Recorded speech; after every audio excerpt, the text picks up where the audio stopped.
All right, what's happening, everybody? This is Matt's What I Am, and my name's Matt. And tonight we have a special guest all the way from South Carolina. He is part-time reseller, full-time firefighter. I won't say too much. He's also a family man as well, but I'll let him tell you about himself. So, welcome to the show, Jonathan, who's also known as FloTownFlips. How are you, mate? Hey man, how you doing this morning? Well, I'm night good, mate. for Yeah, you, but morning for me. yeah. 10 o'clock here for everyone who's watching. Is it about 8 a.m. your time? Yes, 8 a.m. Eastern Standard Time, which I've set 3 alarms this morning to make sure I got up in plenty of time to get and hang out. Oh, thank you, mate. That's much appreciated. And yeah, getting up early to do a live is it's especially with a family. It can't be easy, mate. So yeah, really appreciate you coming on and giving us your time like this. Yeah, it's great. And like we talked, we were trying to schedule this thing. I was like, you know what? I'm actually going to take this whole week off. So I've been off this whole week. So I'm glad we can. It's worked out perfect. Oh, awesome. So we've timed this perfectly. That's great. Mm-hmm. So I suppose I was just telling you before, I had all this stuff written out on the computer. I was going to print it out. I've had some malfunctions, so I'm going to go back and forth between the pages. Also, before we get started, I was just going to say to everyone, we're going to address the chat, but with the way I want to do this, I really want to focus on what Jonathan's got to say and get involved, like get deep into the chat. So every now and then when we have a bit of a break, I'll come back and address the chat. And if anyone's got any questions, just put, in caps lock question and then your question, and we'll do our best I'll get Jonathan to do his best to answer them. But yeah, I just want to focus on what he's got to say. So what starting with eBay, what started this whole reselling journey for you? How did this all start? So YouTube, just like everything else, and I think YouTube just randomly reads our minds every once in a while. But I was on YouTube one day, and then I came across Harry Tornado's video, Josh, and he's kind of find out he's about an hour and a half away from where I live. But I started watching some of his videos, and I just got really intrigued. I've bought stuff from eBay before, bought stuff from Amazon, but at one point I did have the mindset, well, I'm not going to sell anything on eBay. I just didn't understand how it worked. So then I started going through my house and just randomly started looking stuff up to see what it would sell for. And I've got a lot of video games. I collected video games for a while, and especially like Pokemon stuff. Because that's a very obviously a very popular game. So I picked up one that I had never played, and it still had the tag on it from when I bought in 2016 for $25, and it was sold on eBay for $95. The complete inbox thing, which is what I had. So it's selling for $95. I remember my mom was here too, so I ran there and I told my wife, I said, "Hey, this is selling for $95 on eBay." And she's like, "Well, don't sell anything you're gonna want to keep." I'm like, "Shh, $95. I can go get another one later if I really want to play it that bad." Yeah. But I have always had the mindset. Well, and this goes back to whenever my daughter was born. Whenever I found out I was having my first child, I was in some debt. So just like everybody else, sometimes we'll get into debt, whether it be cars, medical, credit cards, whatever it is.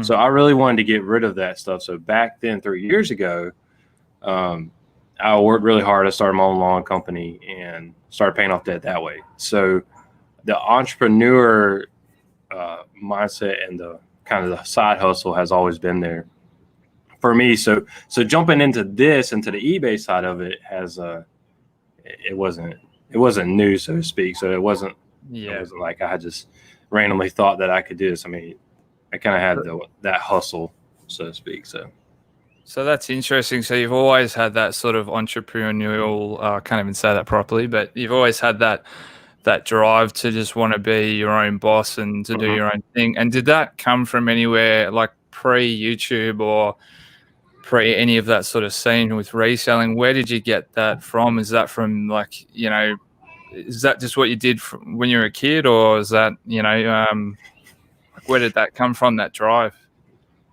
So honestly, I don't know because I guess I just always tried to work as hard as I could to provide for my family, and especially that's kind of one of the things when I was growing up was both of my parents worked very hard, and doing what they did to make sure that me and my sister were taken care of. Yeah. And I am forever grateful for that. And so whenever I got married and realized I was going to have kids, it's kind of the same thing. So obviously with the way my work schedule is for the fire department, I've got time. And when I say is I've got time is where my work schedule is 24 on, 48 off. So I work every third day. So that leaves me 2 free days to kind of do whatever.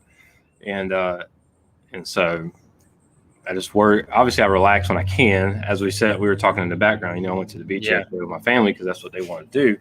So I've got time to work and to work hard as well, as long as I'm spending time with my family. So. Yeah, that's great. It sounds like you got a really good mix of, your work life, family life. And so you basically that sort of drive came from your parents. Mm-hmm. And then that sort of built into this other side of, wanting to do things for yourself and now forming into reselling. So no, that's awesome, man. I was just going to scroll through. So specifically to do with like your eBay side of stuff, I was just going to ask you like a few questions on that side, sort of more detailed. And then I'm going to get into more of just, like your firefighting and part-time job and stuff like that. So when it comes to like storing and sort of processing your items for listings, how do you go about that? Do you have like tubs set up, or do you have it in one room, or how do you go about all that sort of side of it? So I don't have a ton of room. And so and in all reality, I do not have this mass inventory. I really don't. But one, I don't have the room for it. And I think when my wife would not like that if I just had stuff thrown across. Like I'm on my front porch right now just because of I don't have a designated room for that kind of stuff. And where I do my work from a part-time job is in my bedroom, and nobody's going to see my bedroom right now. So, but I don't have an elaborate system. I really don't. And just because I don't have thousands of items of inventory. So I've got, and in all reality, the stuff that I've listed has sold pretty quickly. So on my current store, I only have like 25 items that are actually listed. Now I've done more in sales since I've started, but it just sells, which is great. So obviously the stuff that's still sitting in my store is the stuff that nobody wants right now. So everything else that I list it's just been selling, which is good. So I'm grateful for that. So, and I kind of do this on a, and disclaimer to everybody, I'm not like this. Like I said, I don't have thousands of items in inventory, so I definitely do this to definitely make some more money, but also ease into it. And as time becomes available, I'll work on this stuff. But as far as the system, I do have it I've got it in an area. So it's not just strewn across the house when I'm like, oh crap. That's a start. So that's good. So it is I do have it in an area, and so that's the biggest achievement right now. And as it grows, then of course it's something that me and my wife have been talking about, is trying to find designated areas to store everything. Yeah, right. Okay. I suppose, that'll come, and when everyone's new, you're still trying to figure out your way and what's happening. And I get that a bit myself. Like, same deal. Like, you just have everything scattered everywhere, and then you figure out a system. So I totally get that. So just scrolling through here. So when it comes to selling an item and getting it listed, how do you go about your do you do any research, or how do you go about like actually listing the item? Like, what goes into that? So I I do research. I look at sold comps on eBay, completed and sold listings. Of course, I did. When I first started this, I had no clue, so I did do research on YouTube a lot, and that's how I came across a bunch of different resellers and just kind of picked what they kind of follow the steps that they did. Oh, okay. Yeah. So I will, if I see something, I'll open up the eBay app and scan it that way, and then check completed and sold comps. And this is the thing that I kind of struggle with. And when we start talking about work, we'll get more into this. Yeah. But my part-time job, I'm also a sales guy. And so that's my consistent, thing. So my part-time job is an item sells for a lot more than, and I sell fire equipment too. So, I mean, my whole thing is like a circle. So the item that I can sell for work, the profit's a little bit more just because of the way that it works. Yeah. And so where I struggle with that is that item sells for a little bit more. So that way the profit's a little bit more, but I'm sitting here trying to sell this random thing, these dumbbells from Walmart, which I've sold, and just trying to capture the profit at a time. But then where I'm having to tone down is like, I have to be okay with only making $10 off of this item. And that's the part I struggle with versus $100 off this item. Because I have been successful, and I'm not just trying to toot my own horn, but some of these items I've sold, if you look at my numbers, you see people that are in the same,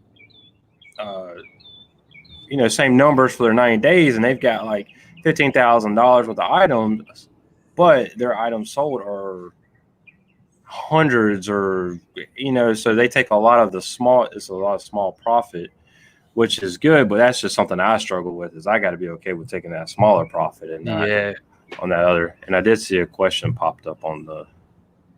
Yeah, no, that's I suppose it's when you start, you just got to accept some of those. You're just getting that experience, and you're not always going to make a heap of money, but it's been interesting, like seeing you come on board, because you started this. You started towards the start of this year, didn't you? So it would have been January.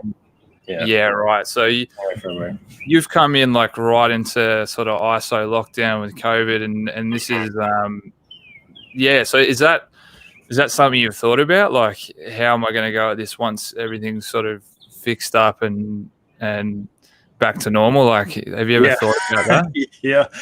So one of the things I'm with right now is the dumbbells, and I've sold a bunch of sets, and I've sold them as sets, but I've also sold a couple. So now I'm in the process of sitting down and saying, okay, these are what I actually paid for.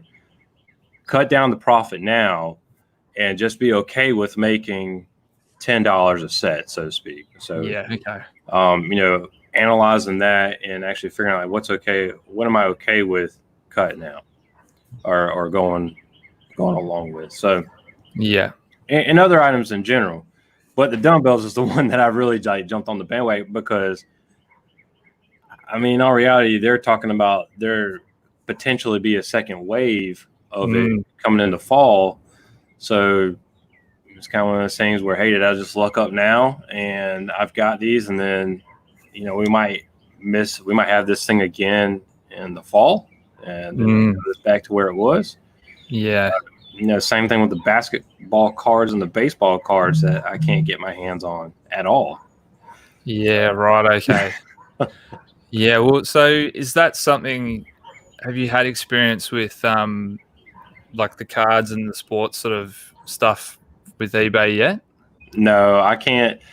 So the two popular ones that are flying off the shelves right now for the NBA and the MLB is I can't get them. I cannot get those cards anywhere. I have looked through where I've got 2 Walmart. Actually, I've probably got 4 or 5 Walmarts really where my house is within a 30-minute radius that I could get to, and then 1 Target. And I've been to all of them, and can't ever hit any baseball cards or basketball cards. And when we're down to the beach, I stopped at one down there and nothing down there. So I've just kind of like given up on that one. Somebody else can draw the $10,000 like Zion card or something like that. And I like their photo on Instagram. I to be honest, I don't know anything about basketball cards, so I won't pretend that I do. But I have heard the word Zion pop up. So yeah, excuse my ignorance in that field. But yeah, I've got. I don't either. No idea. I don't know anything about them, but I know how to do research. And there's a couple people that are finding the cards and pulling them, and just like, I mean, eBay is a great tool, but what I've also learned is just because it's not selling for much on eBay, it might be selling for more on Mercari or Amazon. And I've dabbled in those two a little bit, but eBay has obviously been the main selling platform. I was going to ask that. Yeah, have you tried selling on any other sort of platform? So you haven't had much luck with Mercari or any of the other? It's been the items that I've listed have been pretty good. And and that was the sold and I saw two questions pop up real quick. Oh, okay. Yeah, Go ahead. Let's I'll go over and address some of that and just say hi to some of the people here, because like I said, if anyone missed the start, I'm sort of ignoring. Like, I know it's against the trend, but I'm sort of ignoring the chat so I can just focus on Jonathan, because if I start watching this, I'm just not going to listen to a thing, and it's going to be really hard. So we go up the top. I'm just scrolling right up. So we've got heaps of Aussies in here. Diary of a Flipper, Brad, who's actually in my state. He's in Victoria. So shout out to him, because he's actually at work. He does night shift, and he's listening in at the moment. So I hope you're well, Brad. We've got Thrifty Pixie, Cara. Also got Cassie. So hi, Cassie. She's my baby mama. So so she's actually listening back at her parents' house at the moment, and trying to settle the little one. So she's having a bit of a tough time. So I hope you're going well. But she's still managing to get in here and support the show. Yeah. Joey Butterbing 22, he's one of your followers or friends, isn't he? Yeah, he is your local mailman. The first time I met, well, we obviously hadn't met in person. The first time I've talked to him and actually saw him, he was on Josh Harry Tornadoes. He did a live stream and just kind of threw the StreamYard out there, and actually Joey popped in and I popped in after him, and he just came in with this ton of energy. Just really excited. So that's how he got put on the map. And of course he started doing YouTube and stuff like that. But yeah, Joey's a great guy. He's so energetic, and I agree with that. I actually had the chance to speak to him on a live today, and yeah, he's full. Seems just from even reading the text, he's full of energy. I mean, he's got here, let's go, in caps lock. We've also got two Aussie thrifters, so they're a massive channel here in Australia. They've got thousands of subs, and they're great. So Brad and Jazz, thanks for coming in. Massive they had that video game haul, didn't they? Oh, huge! Pellets and pellets. I actually made a joke. I put up I had a 500 DVD haul, and then the next day they dropped pellets of games. I'm like, I'm done. Never mind. I'm done with this. Art Vendelay, hello. I'll just quickly try and get through these. DBG, how's it going? Toby, Hop Shop Nerd. Tommy Bernhard, man. I don't know if you've caught him over in the States, but he's a massive, big, granddaddy of, I don't know if you like me saying that, but the godfather of lives over in America. I've said hi to him in his lives before. They're great. Yeah. I'll just keep going down here. I'm getting all the same people. Yeah. I forgot anyone else. Georgina from the UK. How's it going? She follows in every, she gets onto every live. I don't know how she does it, and chats with everyone. So I think that's. And we got Zach as well from With Flipping Good Stuff, who's also here in Australia as well. So hey, mate. So did you spot any questions that I've missed? Because I'm struggling here. So two Aussie thrifters had a question that says, there was two questions. They asked, what is your favorite type of item to resell? Right now, it's video games because that is probably the easiest. It's the easiest for me to list, and it's the easiest for me to. They get full asking price, really. I've had a couple of things. I had a game for Game Boy Advance, and I had a completed box, and I listed it for $135. And Whoa. yeah, and I had an offer of 100 and no, they offered me 95. That's what it was. They offered me 95, and I countered back with 115, and they declined. And then right after they declined, somebody else paid for it full asking price. So I was like, all right, well, here you go. So video games and honestly, anything that will sell for me. I love anything that'll sell for me. So yeah, I think that's a popular one amongst all resellers. Anything that'll sell. But one thing I don't like to sell is clothes, and the reason that is because I dabbled in that for a little bit, and just the time to make sure. And I think whenever we did the extra steps, that really worked out. It really helped sell. Was taking the pictures, taking measurements, and showing it on the picture. And I think I did help it sell, but it's just time consuming in my mind for me. And the other question was from Thrifty Pixie, and they asked, "Was one of your most profitable sales?" And it's either one that I thrifted. I'll go with that question because whenever I was just selling stuff out of my house, I just automatically called that profit because I didn't remember how much I paid for it. So it's called that zero, and then everything else was profit. But probably one of my biggest thing was when I first started, I was in a Goodwill and I found a 2011 edition of QuickBooks Pro, which is an accounting software, and it was complete. It had the disc in there and everything, and it was $4. And then I looked at the comps for it, and it was like $95 is what it was sell for, and it blew my mind, especially just starting out and then realizing what this thing could possibly sell for. So I ended up selling that one for $85. Wow. So that was probably one of my better ones that I can remember off the top of my head. So, and that was the one I was more excited about, just because.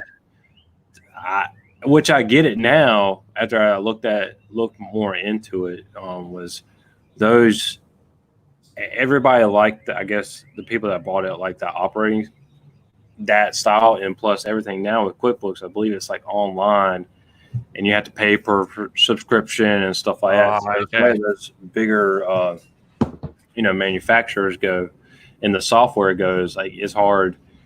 Microsoft Office, I think if you want to just get like a hard copy of that now, I don't know if you can or not. Really, you have to subscribe to it online or get it from the store. So, they don't want. Now that's an awesome flip, mate. I mean, $4 into that you'd take that every day of the week. That's amazing, and you must have got that real buzz from it as well. Oh, absolutely. That was. I tried to buy as much as I could in that store that day. I said, "Well, I got to buy some more stuff." But probably the other thing is that whenever I get excited about something, my wife gets excited, and she sees the joy that I'm having. At the end of the day, she just wants me to be happy with whatever I'm doing. So, that's sweet, mate. I like that. So she does.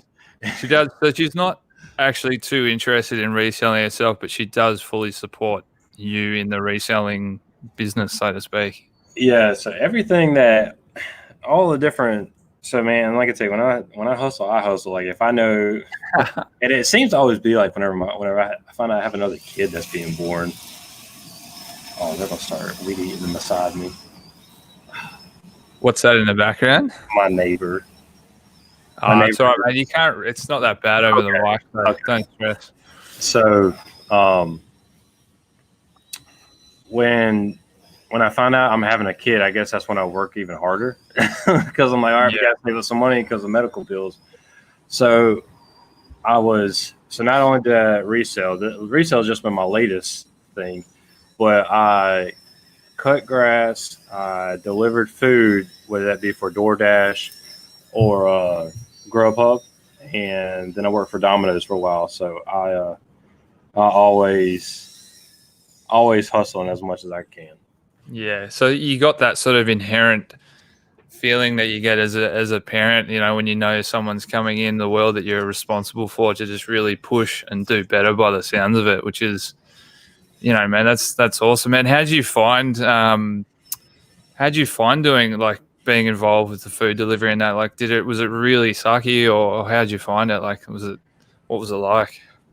Just it actually wasn't bad. It was, I mean, first of all, my first delivery, whenever somebody hooked, I got hooked because he gave me like a $10 tip. And I was like, heck yeah, man, this is awesome. And all I did was like drive the restaurant where I live, actually in my city, is like it's just a perfect spot for any type of restaurant or stuff like that. Obviously, there's a downtown. Yeah.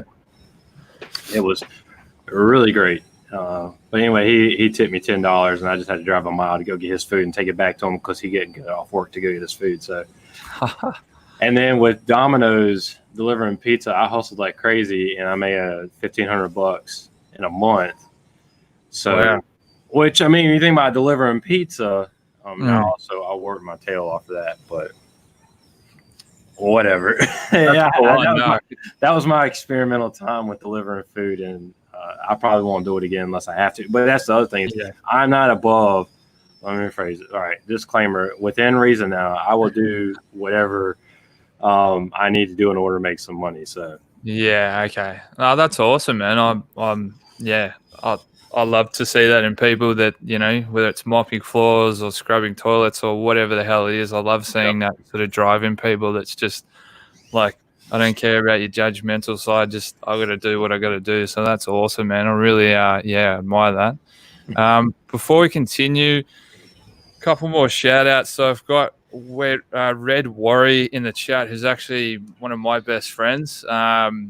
So he's saying to me, "Where's my hello, big boy?" With a wink. So how are you, mate? I think he's actually currently sitting in the bath. Like, he's been addicted to having these ridiculously long baths lately. He trains very hard. He's a ninja warrior here in Australia.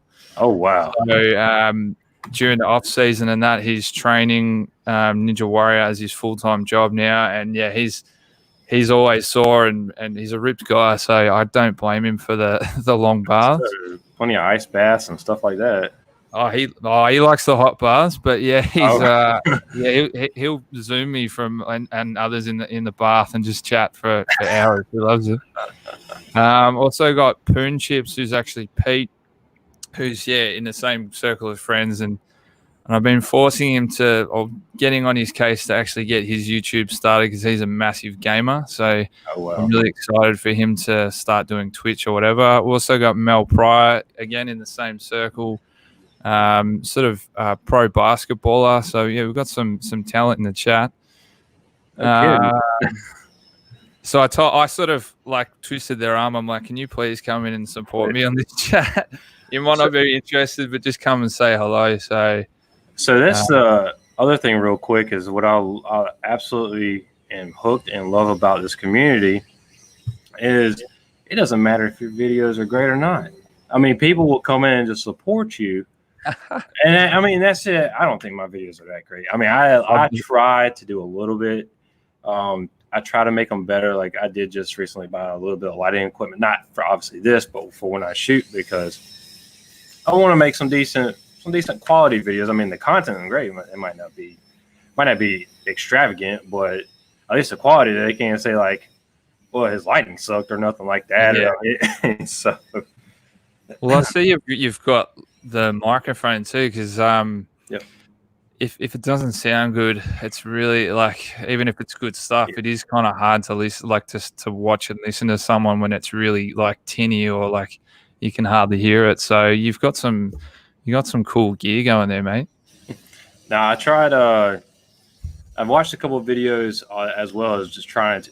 It's all about research, just trying to figure out what works. So obviously, like you just said, if they can't hear you, they don't like it, and if they can't see you clearly, sometimes then it ain't gonna be that great.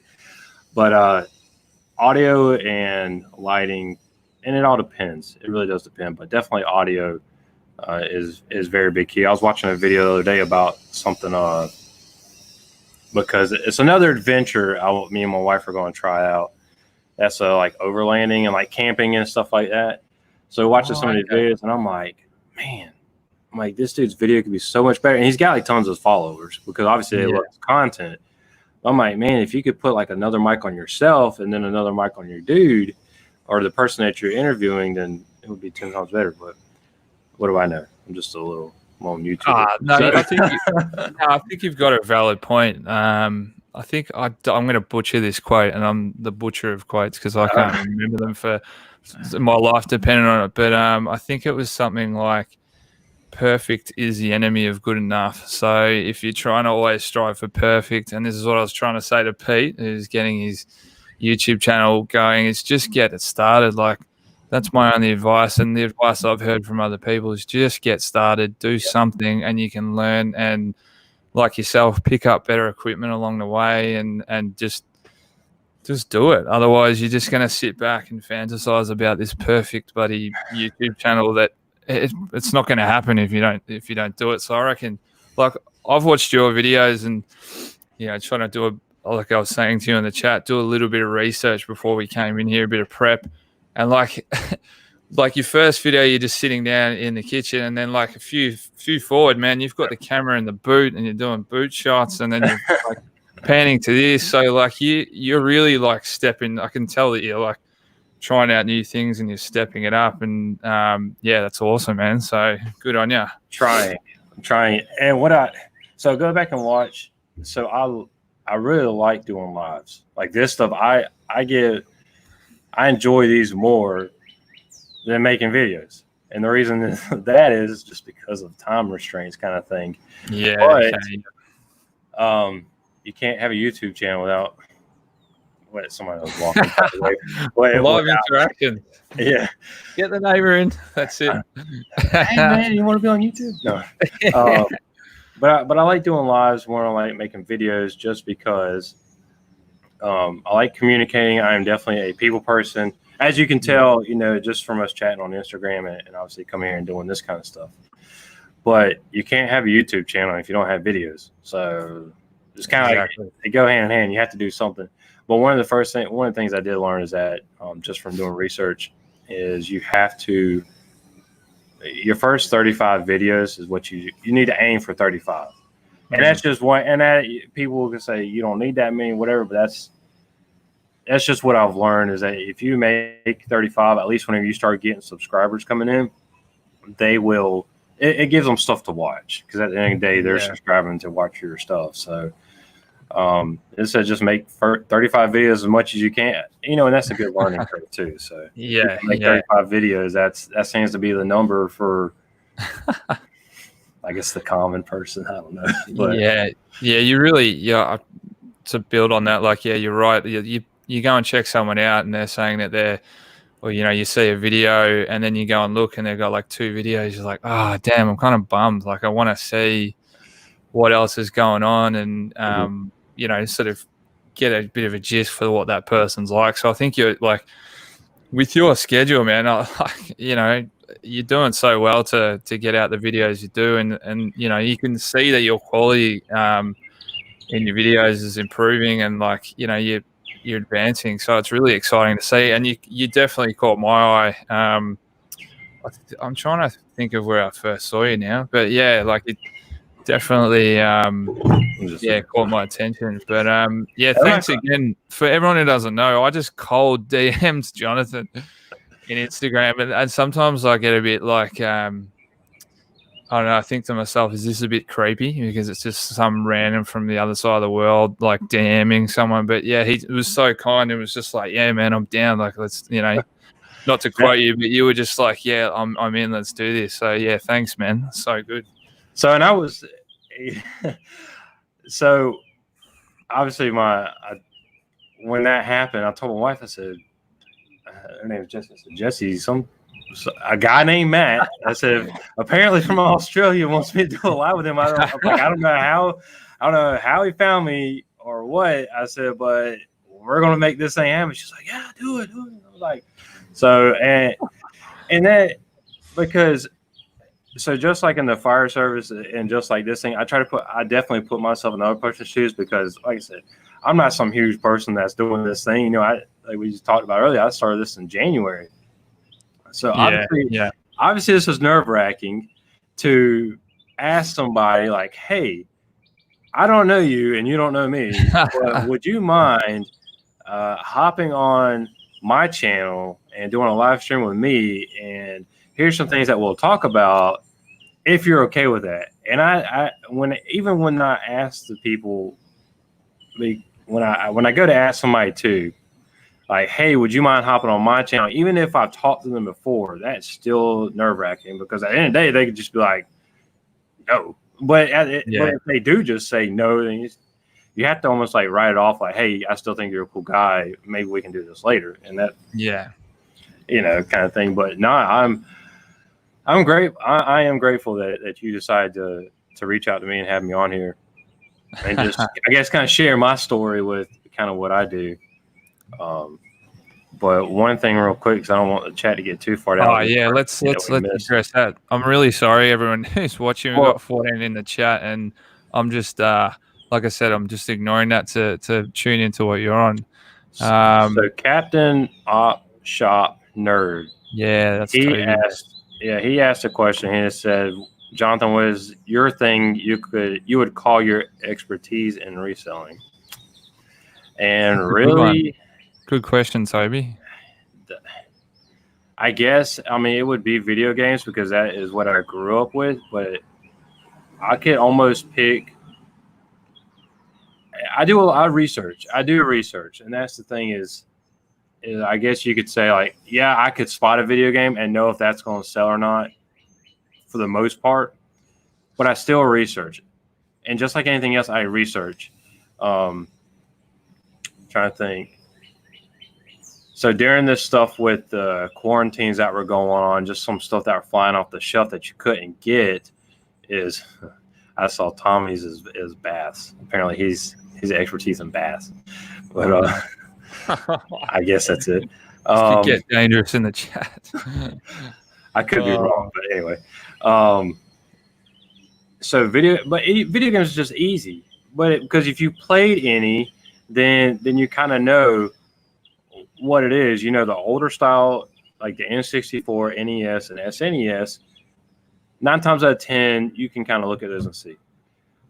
Anything Mario, anything Pokemon, and Earthbound and stuff like that is usually going to be some high dollar sales. But just because you think it could sell, it would sell for a lot, you might look and you're like, oh crap, no. So that's also what I did I had a bunch of games that were only going to do about $10 a piece. Oh, okay. And actually 4 games, so I did $10 a piece. And then I had 2 Mario games. I had Mario 64 and then Mario Kart for Nintendo 64. And those by themselves are about $50 games.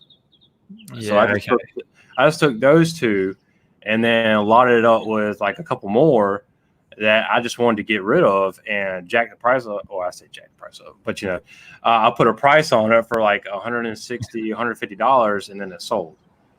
So that's kind of the stuff that you got to think about too, is just because if you've got a bunch of other small stuff that's not going to sell, but you kind of want it, but you want it gone. Yeah. Okay.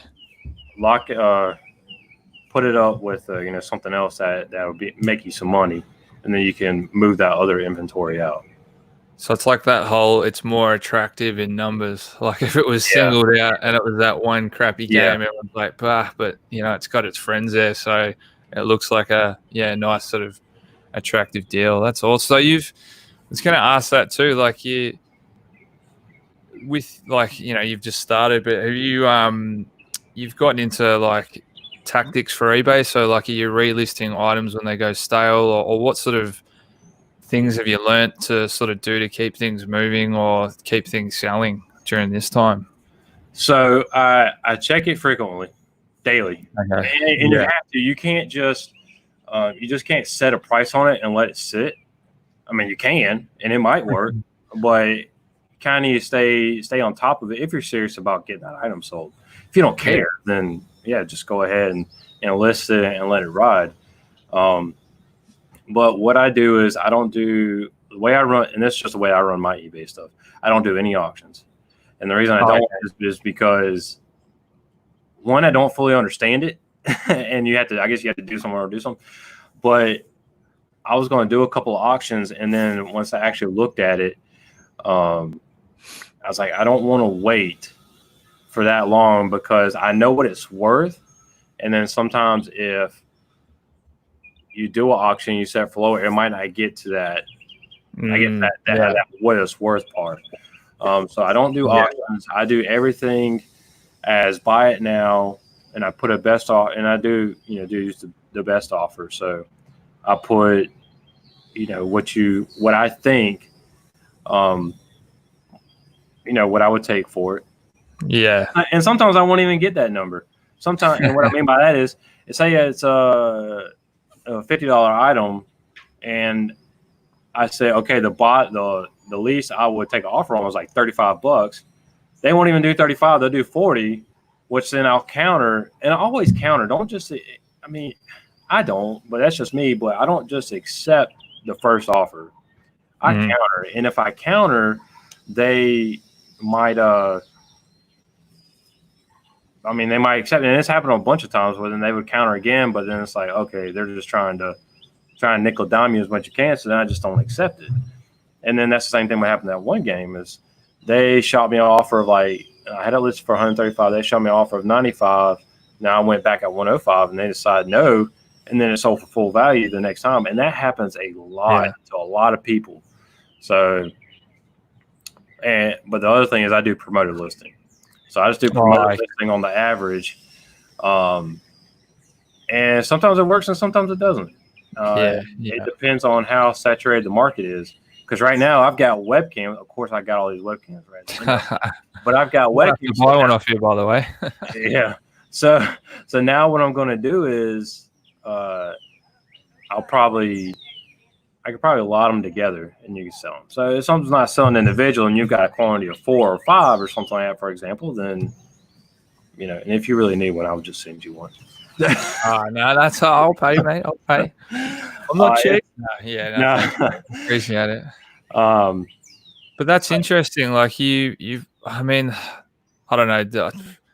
Don't know every reseller and their story, obviously, but like you sound like you're progressing really fast. Like I wouldn't have. I just would have set and forget when I started. Like that would have been my mindset. Like just put it on, it'll sell. But you like seem to have that. Yeah. Just that drive to just try this, try that. I'm gonna, So that's, man. I don't know. Like, have you just learnt that off other people, or is that your own thing that you sort of come up with? Research. If you can, if you learn anything from me, just research. And the biggest thing is there's a lot of great content out there. And it's just watching videos as much as you can. You don't even have to watch them; just listen to them. But that is something that I did learn whenever I forgot who, and that's the crazy thing is I don't remember half the stuff of where I found it from. I just remember that I learned it. That's all right. That I heard it. So with that tactic, so to speak, I just heard it somewhere, and it's like don't set it your eBay. You shouldn't let it just sit it and forget it, because if you're trying to sell it. And say you've got it sold marked for $50 at the time, but then especially during this quarantine thing, that's what I was talking about earlier. Is I've got to sit down and look at my stuff and just figure out my numbers. Like, hey, I'm okay with only taking $10 for this.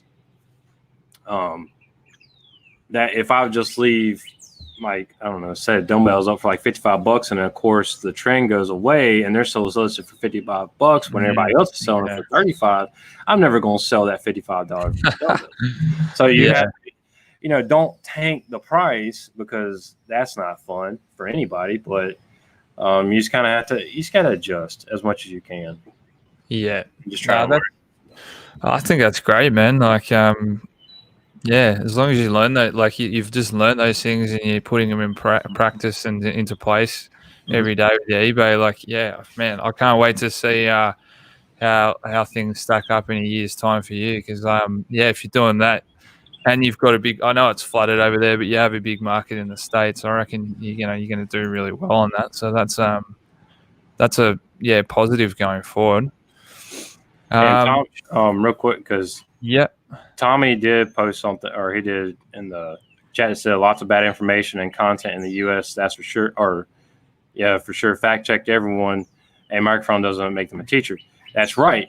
And so just because I hear one thing, I will go back and at least look to see how many videos they've had, how many, subscribers and stuff like that. And if they're consistent, then yeah, okay, that's one thing. But that's just, don't take my word for everything either. But research, I think, is a pretty stable, thing to say. Is you learn what'll work and won't work, and that's a bunch of it is trial and error too. Is just because it sold for this might not sell for this later on, or this person might be full of, whatever too.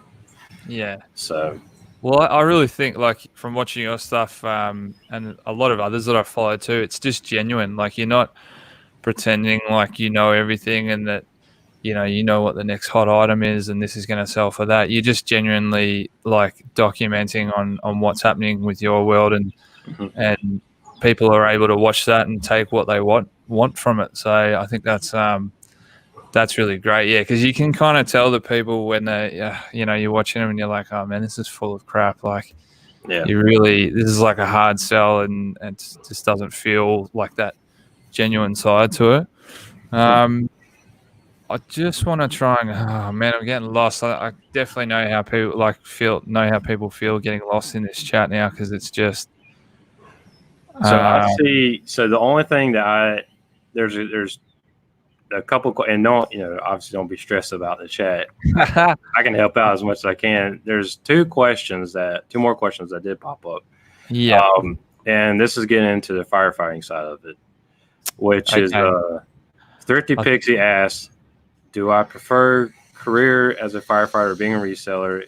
And that question is, I can do both. And the reason I can do both is because firefighting is, the way my work schedule is 24 on, 48 off, but I also volunteer. So I am a busy guy. Wow. The career side of it is, I started in 2008 and then went to 2017, and then I left and took the sales job full time. And that was because, man, a marriage is a work in progress all day, every day. And if you want to be successful, you have to keep working at it. Yeah. Whenever if you ever decide to get married, just know that is not a, just because you're married, you're married to me now, we don't have to work on it. That is that is a lie. And it kind of relates to eBay. It's not set and forget. You got that's exactly every day. Do not sit and forget. So I ended up leaving. We kind of got complacent at the time, and that's whenever my daughter was being born. So I left for the better of my marriage and my family, and then I just came back to the same department last July. So I'm almost back a year now, which is crazy. So, which I can't, stuff happens. So I made the best decision for my family at the time. And when I left there, I was a captain, and now I'm back. I'm just a regular fireman. So I went from the top to the bottom, which is okay. It is very, very humbling. And I love the guys that I work with now. And, but now there's going to be opportunities where I can move back up in the next couple of years. So I'm looking forward to that. But as far as career, being a firefighter or a reseller, I can definitely do the reseller stuff part-time and be okay. Because what I did find out, and what I've been trying to do anyways, I can just take my pictures in bulk, and I use my phone for everything. Do everything on my phone, and then when I've got some downtime at the station, I can list everything then. Same thing with editing videos for YouTube. Film when I'm off, and then edit and do all that stuff on when I'm on shift. That way it doesn't take any additional time away from the family. That's awesome that you get that time during your career job too, to actually invest into your YouTube and eBay, which is the massive bonus. So that's Very handy indeed. And the other question was from Death by. There it is. I've just realised I can put these on the screen. My God, it's taking me almost an hour. Man, I forgot about all that. Don't worry about it. It's a full-time thing. It's full-time. I mean, it's full-time, part-time, or volunteer. And volunteer now, where I live, is pay per call. So nobody actually. I think there might be one department in my county that does it volunteer, but everybody now is pay per call. Okay. So I can do. Sorry, that's my neighbor. So in my volunteer department, what I do is I get paid per call that I run. So if I don't, if I don't run the call, then I don't get paid. But we get paid for any training we go to, department training, and any calls that we run. And then there's I can work what's called a stipend. So if I can work like a 12-hour block, I get a certain dollar amount for that block. So wow, I haven't really heard of that that system before. Is that where you're living? Is it sort of like I don't know if that's going to make sense, but is it like a sort of like a small coastal area, or what sort of area are you living in South Carolina? So I am. My daughter's at the door. She's, like I said, I remember I locked myself out and locked her in. So let's see, she can't figure it out, which is fine. That's what I want. I want her to be able to not figure out. If she comes out, don't stress. That's all good. Well, no, I'm worried about this child just like running out the door. Yeah, true. So whenever kids get older, they learn how to unlock stuff because they watch you do it, and then they just run loose. And I don't want that all the time. Yeah, that's scary. So. Where I live, I'm about an hour and a half away from the beach and about 3 hours from the upstate, which is kind of where it gets to the hilly and mountain area. So my main area is just urban, suburban kind of thing. Okay, yeah. And we've got, there's obviously some rivers that come through here. So about 30 minutes away, I think I don't remember which river it is, but that's where you can do a bunch of kayaking and people put boats on it and stuff like that. So. Oh, okay. Well, that sounds nice. So it's quite a densely populated area. It's not like you've just got like a small little area where you're living. So that's super interesting about, like, I've never actually heard of that sort of pay per job that you do with the fire brigade. That's really interesting, man. I'll have to let a few of my mates know back home who are full time here. So I'd love to hear about that. I'll get them just to watch the show, and they can watch it. There you go. Just come back and watch this. But that's different. That is different everywhere. Just my area.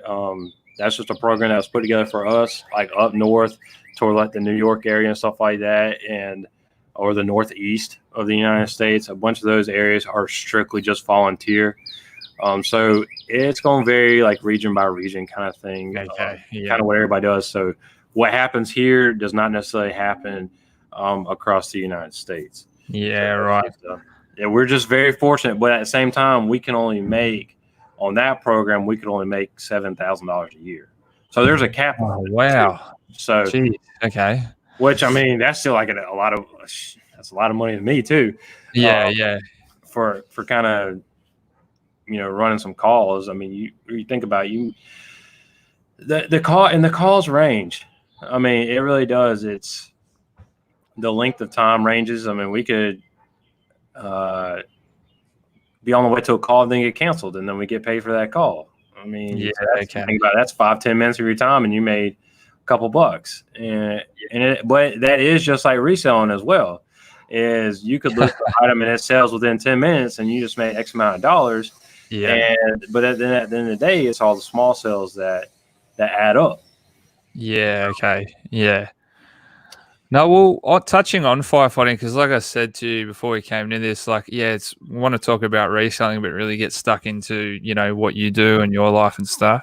Mm-hmm. What, when you're going to it, like for people, like, I don't know, I'm not a firefighter and most people on the chat aren't, but what's it like? Like when you you know, you hear a call and you're running to the truck or whatever it may be. What's going through your head? What does it feel like? Like, can you describe that a little bit with firefighting? So I'll tell you what it was when I first started and what it is now. Okay, that sounds good. I like that. Yeah. Because this will go into the YouTube side of it. So the more times you do anything, the easier it gets. So we'll use jumping out of a plane as an example. The first time you go to jump out of a plane, you are nervous as can be, and you're like, why did we do this? But the more times that you do it, the more comfortable you get, the easier you get. First live stream today, you're nervous as can be, just like I was. But the more times that you do it, the more the nerves calm down, the easier it gets.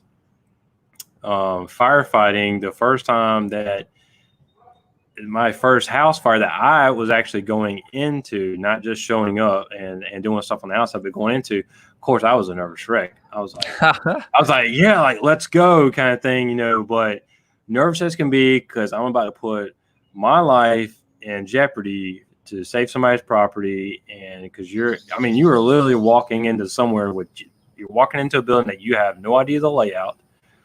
It's going to be hot, which isn't an issue, but you just don't know what's about to happen. And all you can do is obviously revert back to the training that you had, and you do, you do what your mind just goes back to training. You just do what you were trained to do. But now it goes to, I'm like, all right, let's go. You know, I know how to mitigate a situation a lot better now. And I'm more calmer. Obviously, I still know the dangers and the risks that are there, but it's like, all right, let's go do this, and then we'll go knock this out and try and get this done as fast as we can, because it's going to be hot and nobody wants to be hot for hours and hours and hours. Yeah. Okay. Yeah. So you're able to manage those like nerves and those feelings a lot better, and just keep your mind to the job and not just being so adrenaline rushed and stuff like that. Yeah. So and I still get adrenaline, which is great, especially whenever my role changes from department to department, because like I said, I'm just a fireman at my career place right now. But then I'm a volunteer place, I'm a chief officer. So a chief officer, I've got more outside responsibilities, command, and more tactical decisions I have to think about, because now instead of the fireman view is just like straight ahead, putting the fire out. That's all I'm worried about, is putting the fire out. But then as you grow up in ranks, the view starts getting wider. So now, you know, fireman, you're here. When you're driver, it's a little bit more. Captain or lieutenant, it's a little bit more. And you get the chief officer role, you're having to look like your view is way bigger. So now in that role, not only have to worry about putting the fire out, I got to make sure everybody stays safe. I got to look at any exposures. I have to watch the building for the way the smoke goes, try and pinpoint where the fire might be. So it's just in the two different roles that I play it can be night and day, so to speak. Yeah, okay. The mindset has to change. It definitely sounds scary, mate. I don't know. It's fun though. It's fun. And it's not for everybody, which is perfectly fine. Yeah. Joey, Bada Being 22, him and I talked about it a couple of times, and he said he went through the whole thing, but he realized it just wasn't for him, and that is perfectly fine. And there are plenty of people that have gotten there, and they started doing things and they're like, "Hey, man, this isn't for me." Yeah. And that is perfectly fine. I would rather somebody go through training and then realize it's not for them than for them to fake it and then potentially get somebody hurt. Yeah, right. And just hate like just anyone else does, and just hate the job and just do it anyway. So no, that's, at least he did it though. So I mean, you know, if you've done it, then you can look back and go, all right, like I said, it's not for me. Yeah.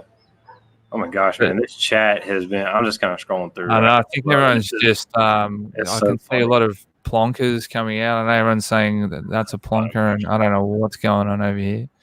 And Tom, and so Tommy. he just asked a question. He said, firefighters trained to pull a thick girl out of the bottom of a shower if need be, asking for a friend or sake possibly. Oh, Tommy. So it is never a dull moment. I can tell you that. I've never a dull moment. And that's where the physical aspect comes into it. Yeah, okay. Is Yep. you have to be in some sort of a shape. When I mean that is, I mean, you have to have some cardio aspect to it, and you do have to have some strength because you just never know what you're going to encounter. And I've had to get people out of bathrooms, tight bathrooms. They fall in between the toilet and the bathtub. We have to get them out of there. Obviously, they're in some sort of medical distress sometimes. So it's you have to train for everything because you just never know what you're going to get. And if they don't know who to call, they're going to call us.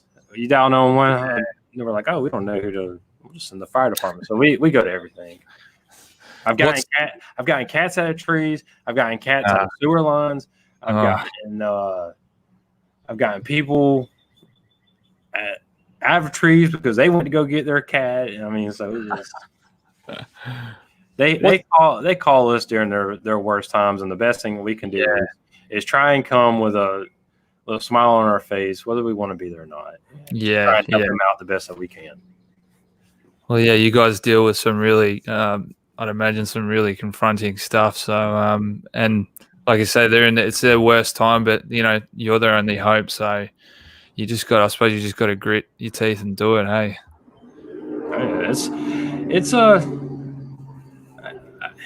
and like I think I said before, but I mean, I like doing this. I'm a people person, so this is it's a great job for me, just because I like interacting. And obviously, with everything that's kind of going on now, we take some extra precautions. But at the end of the day, we can't not go just because somebody, that kind of thing happens. But they don't want you to be rude to them or anything like that. They've got an issue and they want you to help figure it out. So and that's what we do. And I suppose you can't just burst in through the door and be like, hang on, stay 1.5 meters away. I'll come rescue you. Yeah. Wait a second. Social distancing, but I'll save you. Can you come over here? No, I can't walk over there. And you're like, oh, crap. No, I was kidding. So I think you touched on it earlier. So you're in sales. I was going to ask what your part-time, if you wanted to share, you don't have to, but what your part-time jobs were, because I know I've heard you mention you've got a couple. So my part-time job right now is just sales, and I just sell fire equipment. So I sell fire equipment. So that's what I was saying. It's kind of like a whole circle thing. Is I'm in the fire department. I sell fire equipment. So, but now that's why it's a little bit easier for me on the reselling side, on the eBay side of it, to find stuff and sell it as well, because I kind of already do that naturally. So I do that, and what's cool about that is with that job is this allowed me different opportunities about going out and meeting new people that I would have ever met, going to a bunch of different shows, fire department shows that I never would have the opportunity to go see. Been to Indianapolis twice, which is a big show. It's called FDIC, and that's where a bunch of good training classes are, and you see a bunch of new products. That's where the new products for different manufacturers, that's where they'll do their big presentations. So kind of being the first to see those new products come out, that's pretty cool. And I'm looking at the comments, but so that's allowed me to do a bunch of cool things. And so I'm very grateful. If I ever leave if things get so great with the reselling stuff, I end up leaving that company, I'm forever grateful for the owner in that company, just because of the opportunities they've allowed me and for helping me provide for my family. So I'm not, if anybody from that company ever sees this video somehow, I am not quitting anytime soon. I'm just saying. Please don't lose your job from this. No, oh God, I feel terrible. I'm not. No, I'm not. I'm not. But I have learned this is that, and this is kind of one of the things that I think I actually do pretty well on too, is if I will, like I said before, I will do whatever I need to do in order to provide for my family. So a lot of other people, the biggest ones that I know that I've talked to is Josh Harry Tornado lost his job. So, and his story was he thought everything was going great, which so does like everything else, but he thought he was going great. And then they one day just called him and some other people in there and say, effective today, we no longer need you. Your services are no longer needed. So he actually had and I hope he don't watch this and think I'm like, you told the story wrong. But no. I think is that he lost his job, and then him and his wife talked about it, and I think they did pretty good on their savings and that kind of stuff, but not putting stuff out there. And then they had a discussion. Him and his wife had a discussion. It was like, hey, let's give this a shot till I think that was August of last year, and then we're going to give it a shot till like January or something like that this year. Okay. Yeah. And then if it doesn't work, then I'll go back to work. Well, the guy hustled and made everything. He made it work, and now this is what he does full time. And then Carolina Hustle with Casey.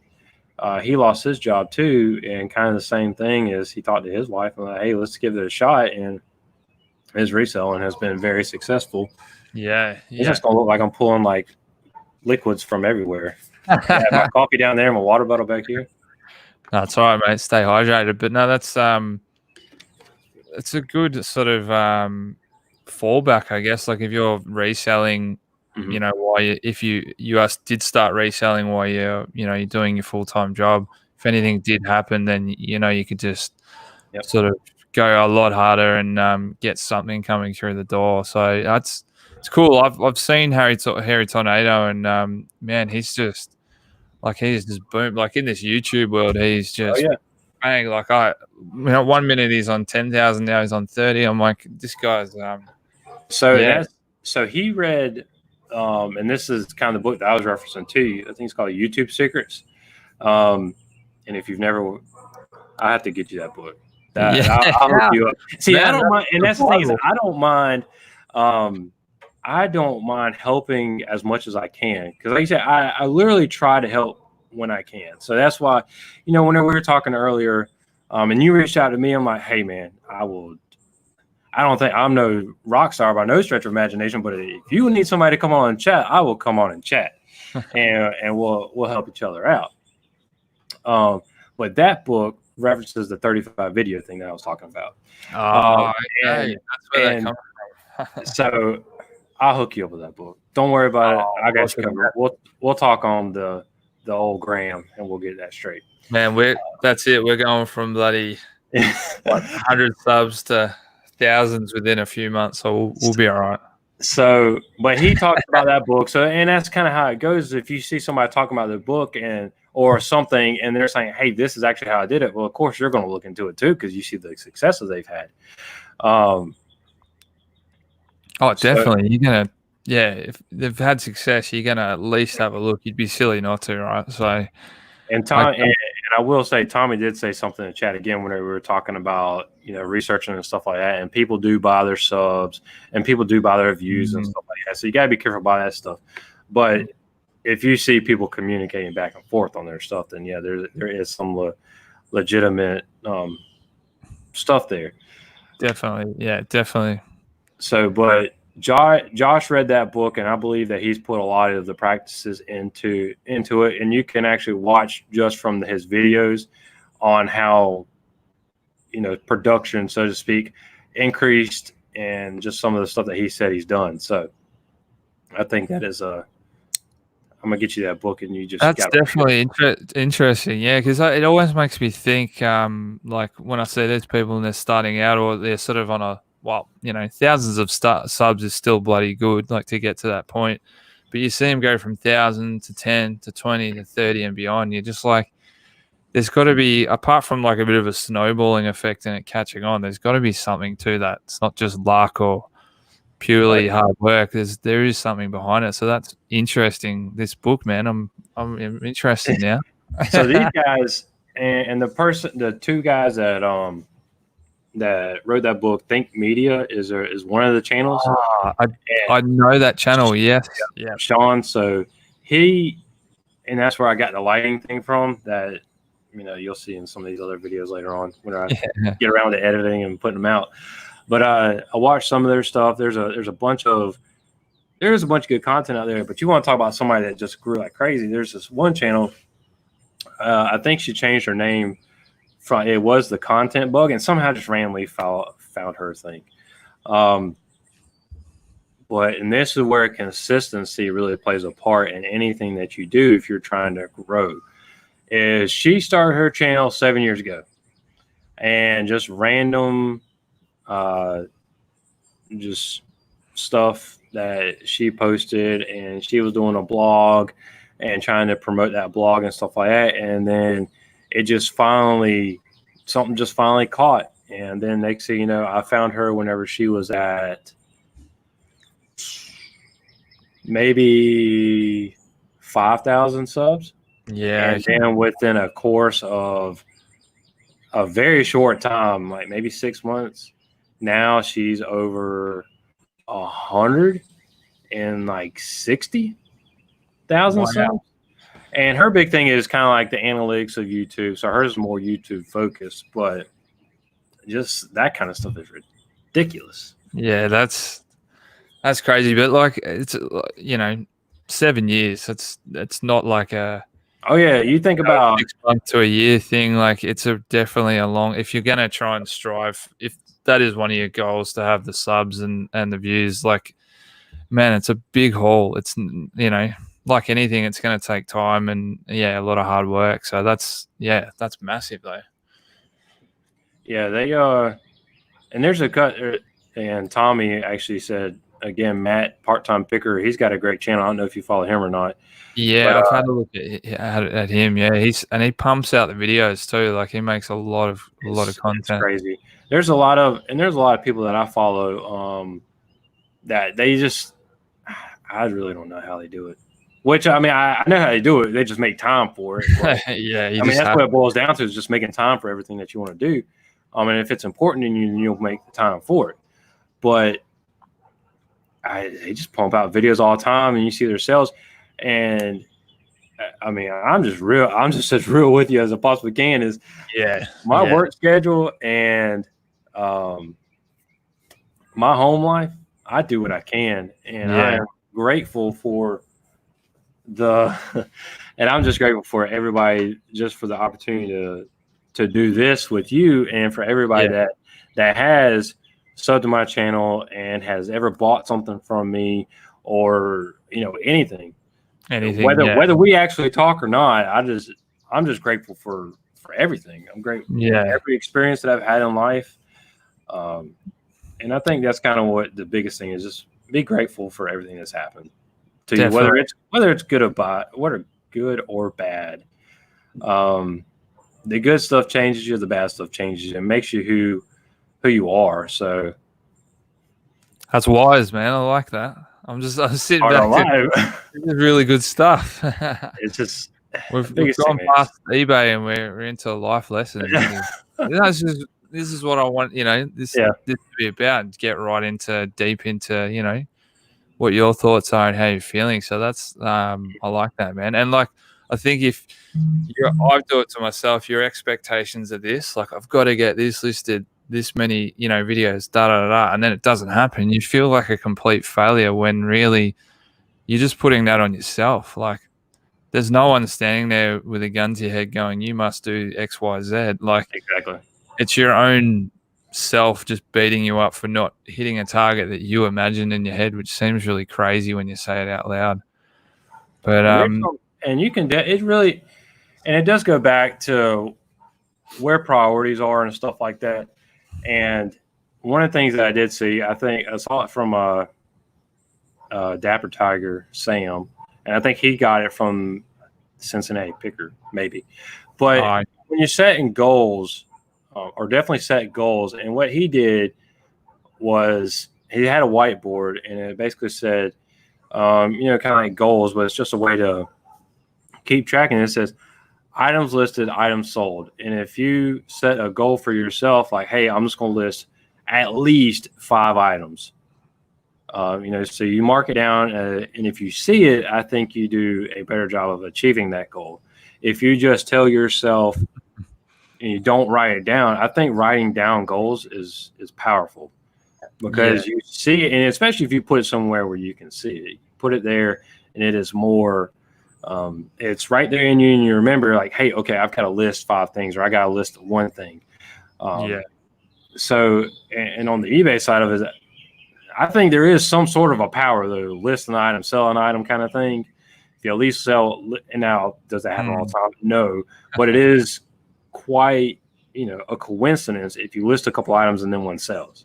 So it's so strange. I've had that before, where I haven't listed for like, a week, and then you list 20 things, and all of a sudden you start selling stuff. I don't know if it's, I won't get into like the algorithm chat of eBay, because I don't know whether that's a thing. Like, I know some of these guys have touched on it. I've seen in chats that, like declining offers and this can affect the algorithm. I have no idea, so I won't even sort of go right into that. But it's definitely strange how that happens when you just you list a few things and then you just start. It's like, I've heard other people say, like, list and they will come, and it's pretty much apparently happens. Apparently it worked. I don't know for sure. But, and that's this is something I haven't gotten into, is trying to figure out all the algorithms and matrices and stuff like that, because at the end of the day, I really don't have that much time for it. I've got to just between work and trying to make sure that family man as much as I can be, and I don't have time to check my analytics for what my YouTube channel is doing. Now, I will look and see, just because I want to see how videos do on my stuff.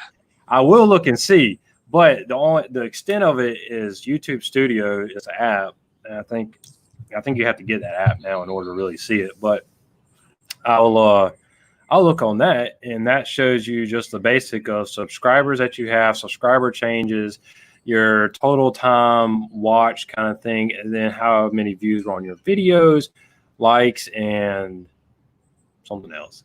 But literally, that's all on the front screen of that app, and that is all I look at. I don't look at the other little details, but I look and say, oh, my last live had 44 views. And I'm like, cool, that's more than 1, kind of thing. And and there's other stuff that go into it. Like, if you post a video on one day and then the next day or the day after you do a live, that one video won't get shown as much or something like that. And I'm sure that's true, but analytics, I don't know that much about it, honestly, to be talking about it, but I know how to find it. So well, that's handy. I mean, I suppose it's something that, can you really control it? It's something that I think you just observe and like you can learn from it, I suppose. But at the end of the day, people are going to come. They're not going to come watch your stuff, and that's really it. I'm just looking at the chat. Diary of a Flipper, Brad, awesome. Thanks, mate, for putting that up. He's a moderator in the chat, so he's put up your YouTube channel there for people to go sub. If you haven't subbed to FloTownFlip, definitely go over there, because he's getting, the videos are pretty consistent, and like I said earlier, you seem to just be jumping up. Like everything's advancing, and your videos are really exciting to watch. I just saw we've got Thrift. Do you know Thrift Beast CQ, Chris? Have you heard of him? I have heard of him. He's definitely someone. I think I follow him on go and sub social to. media. Yeah, he's awesome, man. He's just the first live I think I've actually been on, like in a video. He was just doing like a hangout live, and he's one of the nicest guys you'll meet. And I like those. Those are, and like I say, in this community, the reseller community, I'm sure there's somebody out there that's mean as can be, but yeah, I have not encountered one yet, and I hope I don't. But everybody's been, everybody's been so nice. And if you ask them a question, they'll at least respond back and tell you they don't know the answer. I mean, if you get that point, or they'll at least try to help you out as much as you can, as much as they can. So I like it. I really like this stuff, and especially getting on and hanging out with people is great. And I am always open to. So I try to do live streams on Sundays now, my time. At 7:45, and the reason I chose Sundays is just because there's I don't know if you know Nana Tink Treasures, but she actually did a spreadsheet, because there's a bunch of people that do a bunch of videos and a bunch of lives, and especially during the quarantine, it was really hard to keep up with what everybody was going, because everybody was at home and everybody was able to start putting more content out. Which there's just not enough time in the day to catch up with everybody. And that's how it goes. But she put a spreadsheet together, so I looked at that spreadsheet and I was like, you know what, I kind of want to get into this part, so I chose Sundays, and 7:45 seemed to be a good time for me, because around 7 o'clock is whenever we're getting the kids down, and then, well, that's tentatively. Let me put it that way. They're supposed to go down at 7 o'clock. I know how that works. But it doesn't work out like that. So at least gives me till 7:30 to get them down. But 7:45 is usually the time. And then the first live I did, because I didn't know what the heck I was doing, it went for like 16 minutes. And instead of hanging out and waiting for other people to come in, I'll just cut off at like 16 minutes. I was like, whoops. And and because I watched other people's videos, and I thought, okay, they'll just like swarm to you, and that is not true at all. They you have to do promoting. You need to promote as much as you can for it, and that's I got fussed at last night, because I was trying to you put it out 2 days before, and then I wanted to make sure that I put it out at least a day before, or at least a little bit before, and and my wife's like, what are you doing? I'll say, I got to put this Instagram post together for Matt, so I can make sure that I at least, show it on my side of it.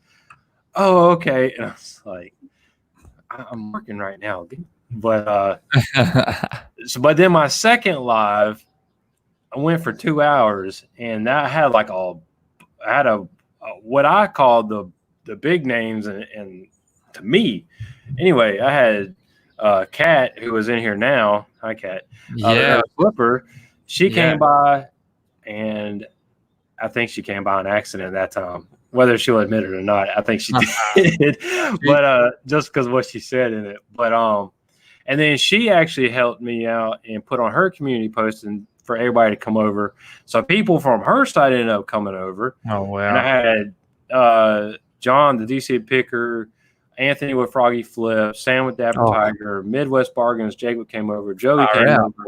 So a bunch of people came over, which made me felt like I was like, top of the world kind of thing. Because that was just so incredible. I just thought that was like so incredibly awesome to have these people, just come in and hang out. So, and we went for, like I said, we went for 2 hours, and I think we would have went longer, but there is at one point where you just have to cut it off. So, and then the next one, and John, like I said, he actually reached out and said, hey, anytime you want to talk reselling, let me know. And then I made the Instagram post, and I said, hey, if you want the link, DM me. He said, shoot me the link and we'll go. And we went for an hour and a half that time. So, you got to cut me off whenever you want to stop, because I can talk. you got the big dogs coming through. That's a big name, man. Froggy as well. I mean, I haven't spoken to him personally. I've seen his stuff, and he does some really cool videos. And like having Kat here is just like one of those moments where I saw her pop up, and I'm like, holy cat, holy cat, holy crap! It's a nurse flipper. But anyway, she manages to find her husband's going to eventually put her on a no spending limit, I would think, because she just finds these crazy deals. Her latest one was that $50 shed thing that she bought out, and tons and tons and tons of inventory. And at some point, her husband's going to have to tell her, like, hey. Well, he might not. I mean, she's like, because she's proven she obviously is making the money off of it, off of that one, and she does very well. She does very well, and I don't know how she finds this stuff, but she does very well. You guys seem to have those, like, I don't know if it's called an estate sale or like, you know, when some people just like open house and they're just selling everything. Like I don't really think we have that here. Like it's either garage sales, op shops, or like markets. But yeah, we don't really get, or not that I've seen, you don't get an advertisement. It's like come through and just buy whatever you want out of the house, or those big sales. I don't know. I haven't seen them myself. So she does really, really well. And she said, you see what she said there. Yeah. So apparently what I just said is completely all wrong. And then if Kat wants to not buy anything, it's totally up to her, which is pretty cool, I think. But I know my wife has already told me on my end, and she's a stay-at-home mom, and I am very grateful that we can do that, because that was kind of a dream for me. And we're just going back to life stuff, was if I could have, and it's just the way that I grew up. Yeah. If I could make it to where my wife could stay at home with my kids until they got to the age of school, or at least preschool or something like that, that is what I wanted. And my wife worked for, obviously she worked whenever we first met, and she worked for a family. She was their nanny. And then whenever our daughter was born, it's got way too much. You know, I was working my shift work, so every third day, and then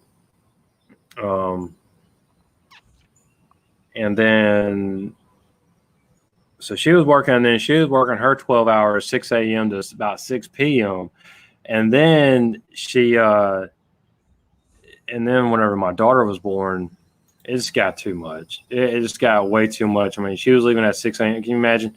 You know, she's waking our newborn up to go and go do that. And then she's not getting home till a certain amount of time. So eventually we made it to where she could leave that job, and then she became a full stay-at-home mom, which was, you know, something that we had definitely talked about to do. So that was a goal that I wanted us to have, or that we had, and I'm glad we could do that.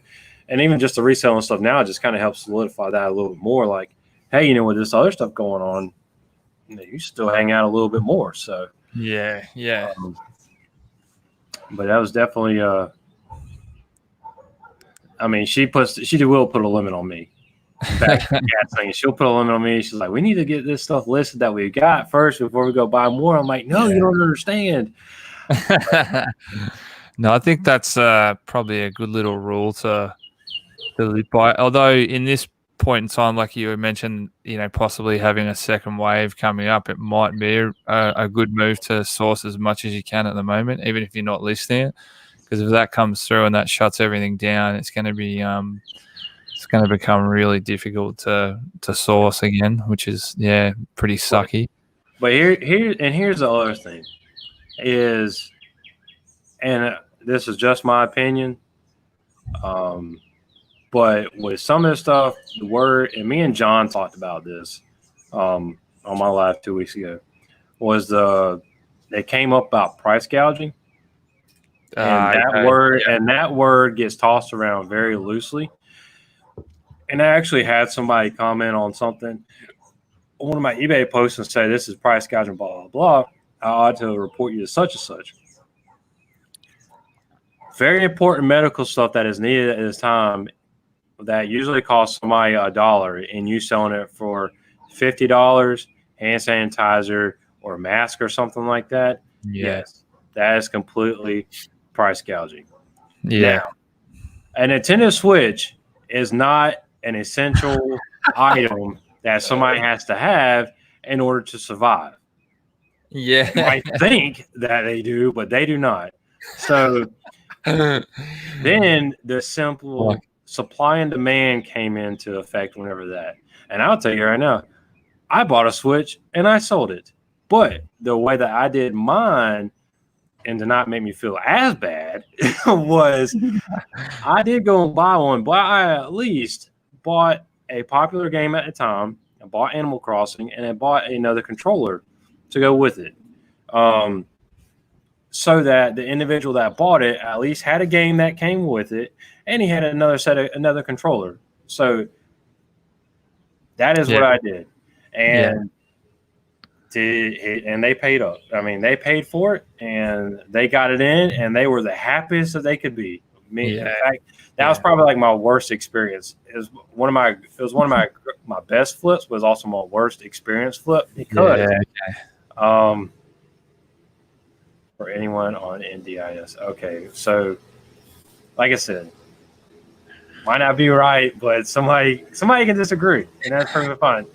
But with that hand sanitizer stuff for the mask and that, I don't know if you follow Gary V, but I know he got up and about it because it's sort of preying on people's fears and everything like that. Like, you know, it's just wrong. Like, I don't know, if you had a conscience and you're trying to sell sanitizer for $50 a little tub, and that, it's just you're not helping the cause really, and people are just freaking out more because they might not be able to afford it, or it's, you know, it's unattainable. And I sort of agree with his point of view. It's just don't prey on people's fears when you're selling something like that. Like with your Switch, like you said, you know, it's not like you don't need it to survive. Like, it's a comfort thing and entertainment, but you're not preying on anyone's fears or, you know, or anything like that to sell them a Switch. Like, it's their choice if they want it, and it's a smart thing. It's a smart thing to do. So, and at the end of the day, I mean, they chose to buy it. Exactly. I did not. I simply. I mean, you essentially, and that's what it boils down to, is you essentially went out and got something that somebody wanted because they couldn't find it. They couldn't get it. So you put the time and the effort in to go find it for them. And I searched. I searched because they were sold out here. And, I mean, I did my due diligence to find that thing. And when I did find it, I went and got it. Yeah. And then, like I said, I tried to make it a little bit. I didn't just sell the Switch. That thing is, I didn't just sell the Switch. I did put a game with it and a controller with it to provide a little bit more value to what I was selling. Yeah. So, you know, but it's simply supply and demand. You're nicer than me, mate. I actually sold off some consoles, nothing with it. But sometimes that's all people need. Yeah, with that item, it just made it better in my mind. For that, it just made it a little bit better to put it together. So no, that's all right. I think that's good, man. You're thinking about the buyer, and I think that shows in the sale as well. And the thing goes with the dumbbells is I sold a pair by himself, 210s, sold them by themselves, but then also is I bundled it up and sold a 40-pound set and then a 54-pound set. And shipped those out. And of course, when I'm buying these things from Walmart, they're like, I didn't tell them, even though Kat has said before, tell people what you do. Well, I have not heard that. Yeah, okay. So it's always like tell people what you do kind of thing. But then I had people when I was buying these dumbbells, and like I had like two sets basically, 2 10s, 2 8s, 2 5s, and 2 3s. And so I've got a handful of dumbbells in my cart. And they're like, you starting a gym? Are you starting a home gym? I'm like, yeah, my wife and her friend wanted to work out. So I just told them I'd come and buy them for them real quick and put them together. And then as soon as I got home, I listed them. And I did tell my wife that that's the other thing too. Is she'll find out. At least call something that's practical, because at the end of the day, if they don't sell, here you go, honey. I got you some dumbbells. So yeah. So that's one thing. So But that's all right, man. You're trying it out, and it's end of the day, that's just business. So you can't feel too bad about that. Oh, I've no. had Thrifty Pixie Cara. She said, just saying before, true that I sold Ben and Jerry's T-shirt after the Nike collab came out. Someone called. Oh yeah, so I speak to her sort of off chat, and someone actually messaged her going like pretty much saying like, what are you doing like selling a shirt for $350? Because I can. Because I can, and someone they know it's worth that much, and so she got $250 that day, and she took that offer. She didn't like go, no, I want the full 350. She still took that offer, and that was a really good sale. I wish I could sell a t-shirt for $250. Yeah, I wish I could too. I've sold there's other things DVDs as I made I made a video about my little soy pod video thing that I did. I had the Simpsons DVD collection. That was something I collected because I enjoy watching the Simpsons. Yeah. And I put on that video, I basically told on myself, I was like, I've got these and they're selling for $100 and I'm going to sell them for $100 or more. But make sure you buy these before you go get the Disney Plus subscription, because all the Simpsons seasons are on that Disney Plus subscription. So, and I sold 12 or 13, something like that, plus 2 off DVD movies for $150. Wow. Whenever somebody can very well get actually Disney Plus subscription for like free through Verizon or something like that, and they didn't have to pay any money. But then what I also found out with that one is if you've gone through that DVD haul that you got, do you have any Simpsons stuff in that?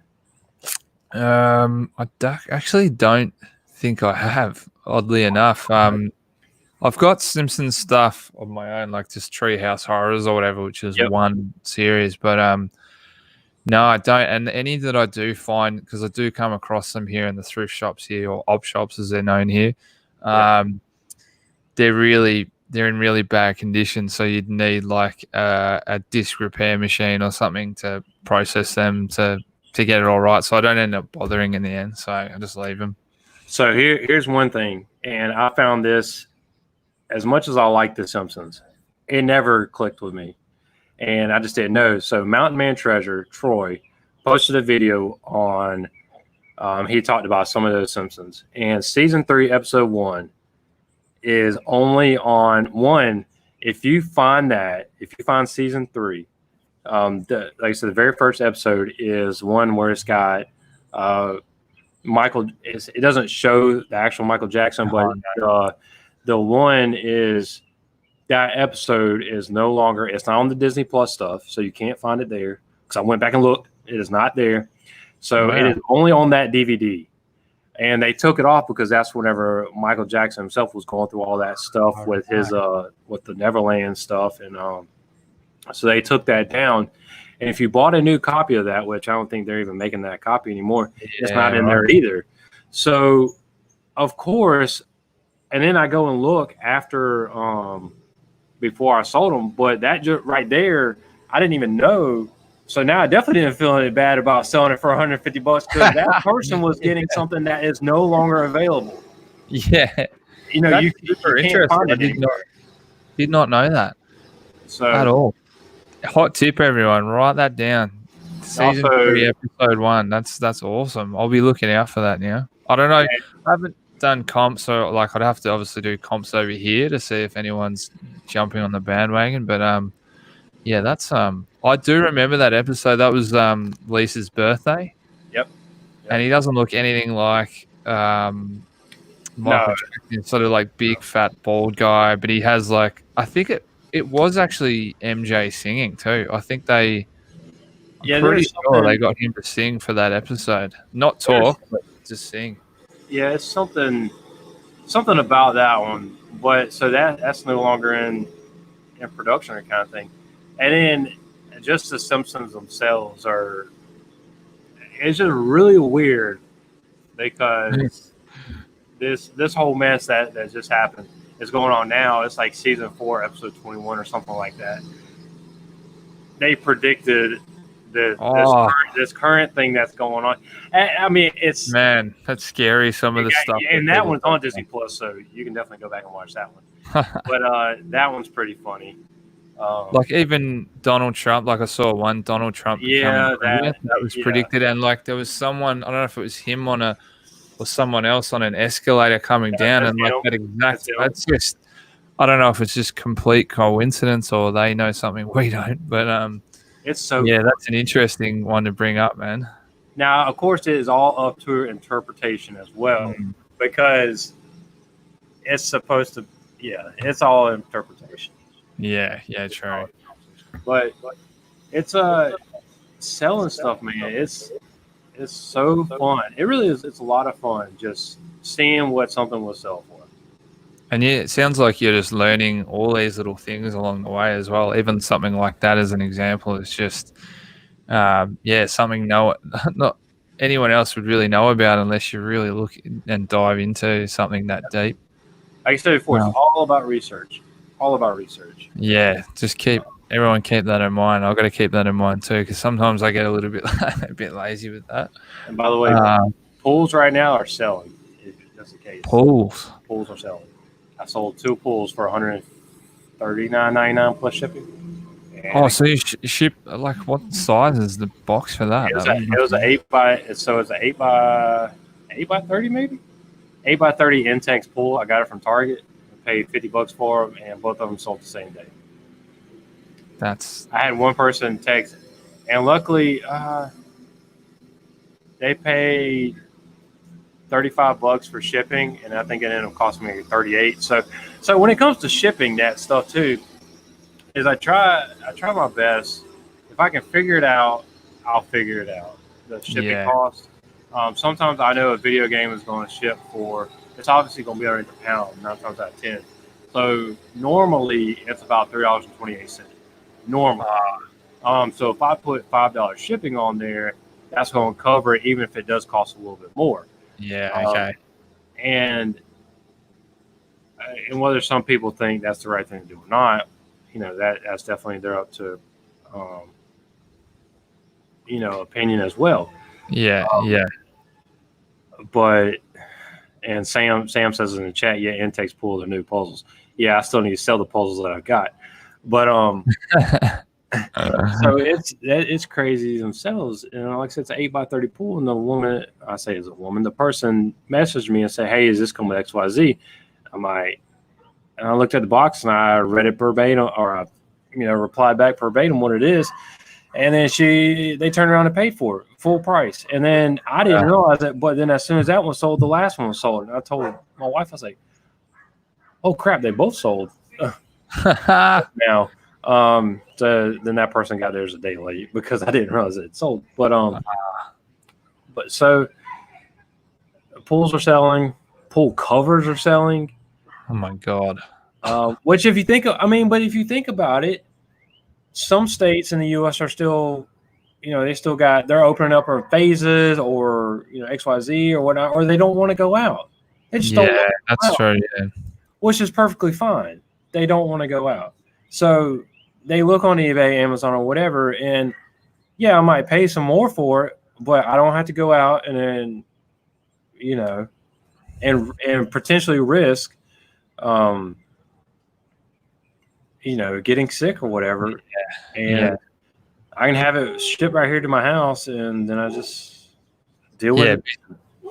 Safe and sound in your house and not have to go out at the moment, which is a good thing. And some shops as well don't stock it. Like I've had a real big problem. I tried to get workout bands early on in this whole thing, and I rang them from like within the first week or two of Corona and to now, and they still don't have these workout bands in stock. Like online and eBay is sometimes the only platform in which you can obtain the things you want as well. So it's pretty nuts. Supply and demand. Dapper Tiger saying that's awesome, man. So yeah, good job on those sales. Good initiative. You got that's what the word I've been looking for. You got good initiative across the board, man, with eBay, YouTube, everything. So I've got some other questions, but I was going to say, because we're getting to like the sort of like 2-hour mark, might have to save that, save it for another time, because I wanted to sort of get into, you know, like for the Aussies as well, like South Carolina and what that's all about and what happens. So that probably go for like at least another another hour. I can tell you this, man. I will go as long as you want to go. So that is my disclaimer right there. Whatever. Yeah, I don't want to keep you if you got the kids and stuff. No. Or yeah, awesome. Okay, I'm off from work until Monday, really. Oh, so awesome. And the only thing I've got planned today is to go to the bank and maybe go look at a truck. That's the only thing I got planned. Nice. So, and the only reason I'm looking at a truck is because, one, I believe, and that's the other thing I like to resell. And I like the ability to be my own boss, but then also I like anything that can. Oh, that's pretty cool. Yeah, I just saw Chuck. Sorry to put you off there, man. I see that's pretty cool. Yeah, make that thing going. Is I try to be as debt free as possible, and of course I say that and I'll tell you I'm going to look at a truck, but I've got.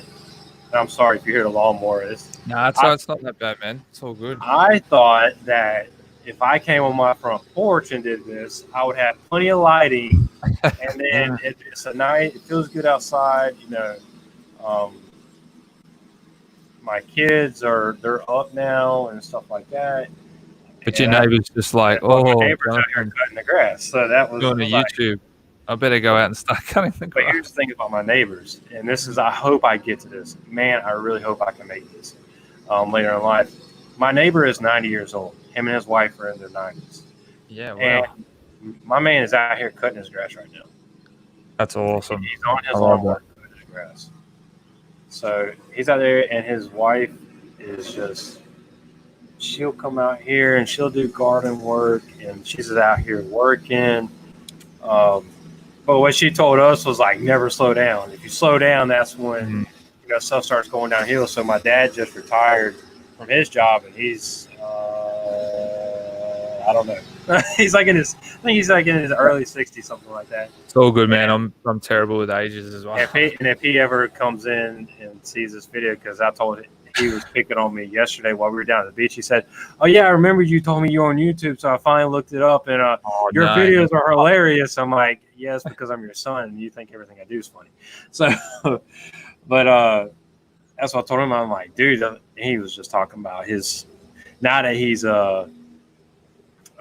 retired, he sleeps in more and stuff like that. And I'm like, dude, you better go like walk around the block or something like that. Don't just start taking naps all the time just because you're retired. But no, you got to keep moving. I mean, if they're in their 90s and they're doing that, you got to take their advice on board. Hey. Yeah, exactly. Gosh,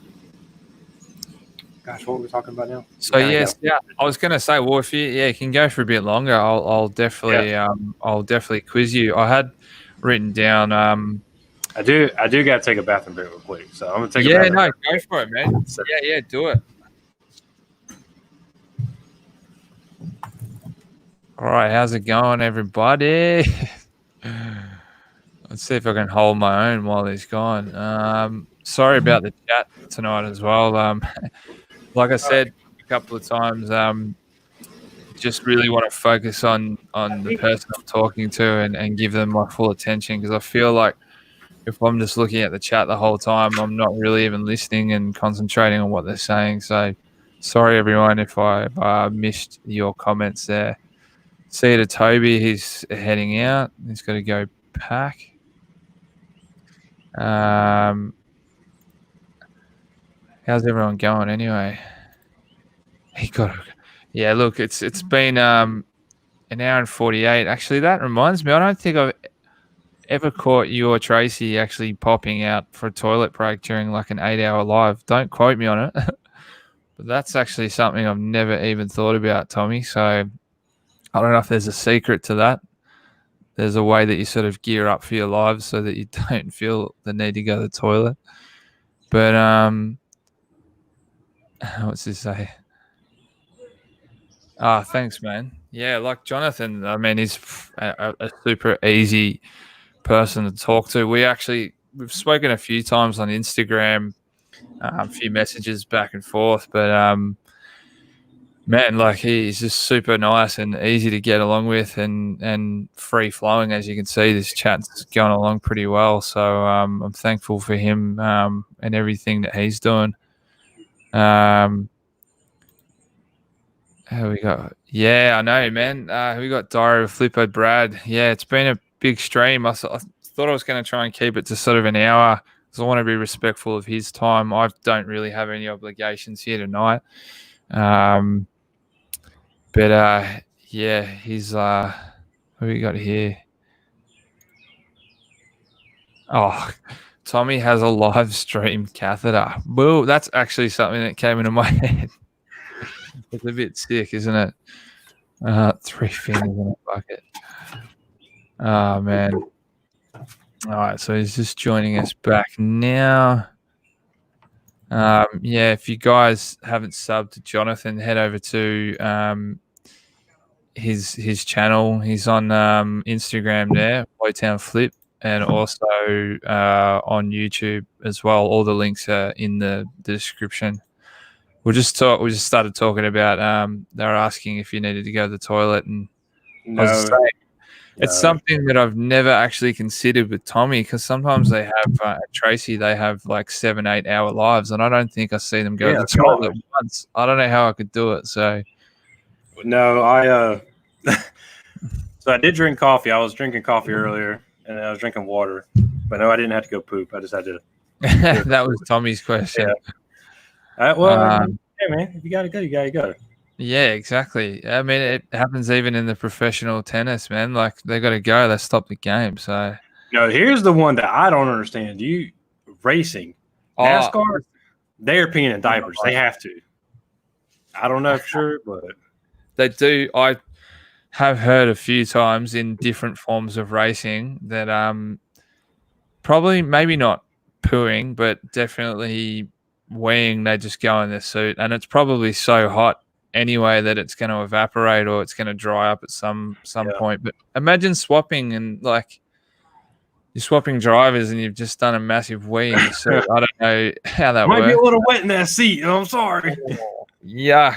But it's funny you say that. I was actually saying to my dad today, I'm like, man, if I had my time again, I'd try and become a race car driver, I reckon. Like every time I've gone racing, even in a go-kart, like my competitive side is fierce and my lap times just keep getting better and better. I'm like, man, I should have done this as a job, as a career. But anyway, who knows? I could have died in a terrible accident. So if it was if I could do it over, well, I hope that wouldn't be the case. And I'm glad, and that's kind of like everything happens for a reason, because now we're here hanging out. And yeah, man.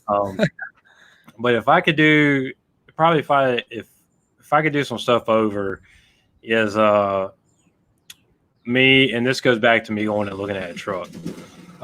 Is we recently, when I say recently, I mean like within the past couple of days, got really interested in camping out and like overlanding.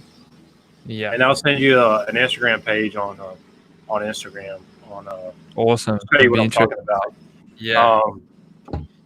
But my truck now, I've got a Ford Ranger, which is only a 2-door, and it's extended cab, so there's no 4-door type thing.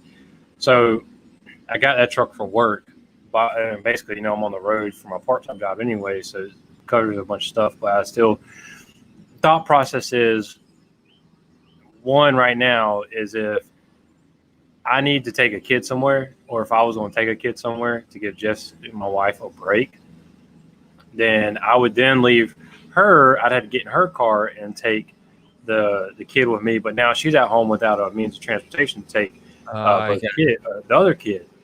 So, kind of a bunch of different things going on when I was talking about getting a truck is, one, it'll take care of, if we need to haul some stuff in, then we can go, I can take a kid and then we can go, and then no issue. And she still has a means of transportation, because I'm always trying to think in case of an emergency type thing. Mm-hmm. Yeah. So we'll be good with that. And then the other is still going to have something for work. Still stick with the truck, but then, like I said, this overland thing is camping is there's a, start getting into that. Yeah. And that's just more of, I believe, as humans, I think that we strive for adventure. And adventure comes in many different forms to everybody. Adventure could be reselling to somebody. Adventure, going out, camping somewhere. Or adventure is just simply walking around the neighborhood and just seeing what you can. Taco Stacks, for example, who his channel's a lot of it's based on, he's driving around picking up stuff from people's trash that they pull on the side of the road. And dumpster diving is adventure to people. So, I think everybody strives for some sort of adventure, and that just means different things to different people. So, I think that's what we want to do. So, talking about trucks, like I said, that's awesome. The only thing I had to do today was just I was going to go look at that truck. So, shout out to Emily Conway. Man. I hopped on a couple of her channels. Super nice. She's really nice. She's doing a lot of great mental health stuff going along too. So she's great, man. I've watched her from before 1,000 subs. Like, she was probably about the 600-700 mark, and maybe lower. And her videos are great, and she puts out some really useful content as well. Like, you can learn a lot. And funny enough, she was actually supposed to be originally my first live, so we tried to set this up. Oh, she missed out a while back. Yeah, no, it was completely my fault, because the internet that I had here at the time, I know it's an excuse, so hear me out, but the internet I had here at the time was so shocking that even when I joined a live chat just to say hey, it would either drop out. I'd look like this pixelated ghost, which are probably still not great with the camera, but I'd just drop out, and I'm like, oh man, I really want to have her on, but I'm so paranoid that the show's just gonna have too many technical issues. So now that we're hooked onto a better sort of internet service here, she has actually said to me, I'm still keen to come on and do the show, even though I'm like this tiny little, minute little fry in the ocean, and she's getting up there. But yeah, I'll say this. One is, every question that you don't ask is automatically a no. Yeah. Every time you don't ask somebody is automatically a no. So you're reaching out to me. Obviously, I was game for it anyway, just my personality. But if you don't ask, then you don't know if they're going to say yes or no. And at the end of the day, if they say no, that just means no, not right now. Like, no, not today, or no, whenever you're trying to schedule it. Doesn't mean that's not a no forever. And that's almost like with everything, in my opinion. And that's the way I view it anyway, is just because if you apply for a job, for example, just because it's a no, you didn't get selected this time, doesn't mean it's not going to be a no the next time you apply. Yeah. So John, the D speaker, he had Pete, the Craigslist hunter, on his show the other day. Oh yeah. That was a very good show, and he even talked to me about it. Was they had to reschedule kind of thing, and that was just, he's like, yeah, I'm going to do it, but I can't do it today. So just because it doesn't work out today doesn't mean it won't work out ever. Exactly. And I don't, you can't be offended by no. Like, you don't know what's going on in their life or what they've got going on, and I sort of did explain that to Emily as well. I'm like, because she went on with 2 Aussie thrifters, so they had her on, and they asked her to come on, and she actually mentioned that she was booked in with me, and like they are the nicest, like, this community, man. They're just the nicest people. Like, they messaged me and said, hey, is it all right? Like, they're massive channel asking me if it's all right if they sort of get her on first. And I don't know where I was going with that, but yeah, just it's amazing, man. This community is just so friendly, and Emily said to me, I did say to her, look, sorry, I haven't got back to you and blah, blah, blah. And she just said, no, that's all good. Like I still want to come on. I still want to do this. So there's some amazing people. That are in this reseller world, man. It's just, really grateful and incredible, really. And my wife did hop in. So Jess M is my wife. If you see her in the chat, she says, "Hey everyone." Oh, hang on. That is my wife. Always shout out your wife. Always. There we go, Jess M. Got to get on the chat there. And we've talked and she was talking about one time starting a YouTube channel. We were just trying to figure out exactly what would be good for her. But her at the time is she wanted to look at our son has and I'm terrible at it. She knows her out of the bat. It's like Oringa. I don't know, but anyway, that's where his esophagus basically isn't. It's not basically not. It's not fully developed. I mean, obviously he's not. He looks like he's a normal kid, but sometimes when he swallows, is that the liquid would go down and like penetrate. I guess vocal box or something like that. I mean, we cause him to choke, but oh shit. But basically, it's one of the things he'll grow out of it. That's the good thing. He'll grow out of it. It's just during this this baby stage that he's in. I mean, he's just kind of a struggle. But you look at the kid, you wouldn't think nothing's wrong with him because he's like 8 months old and the kid weighs like 25 pounds. I got a little chunk of a son. But she was trying to find some answers on how does everybody else kind of deal with, how to, with this kind of thing. So, but that's anyway. that's really that must be really distressing as a parent too. Like I stress about stuff like that, but to have to deal with that condition as well, can't be easy. But he's and like I say, everybody, and we talked about stories at the beginning. Everybody's got a story. Everybody's got a story. That's what makes everybody so unique and entertaining and intriguing. You just never know what people are going through. Never know. Yeah, you never know. And I suppose, like, I hope I didn't sound like I was comparing myself to your story because we're totally different. Like, for anyone that knows me that's watching with my kid, I just had a freak out, like, just with them choking in general. I mean, I can't compare that to what you're going through. But dude, I hate it. I don't care. There's a couple things that I just have an absolute fear of. One, I don't like throw up. I cannot deal with throw up.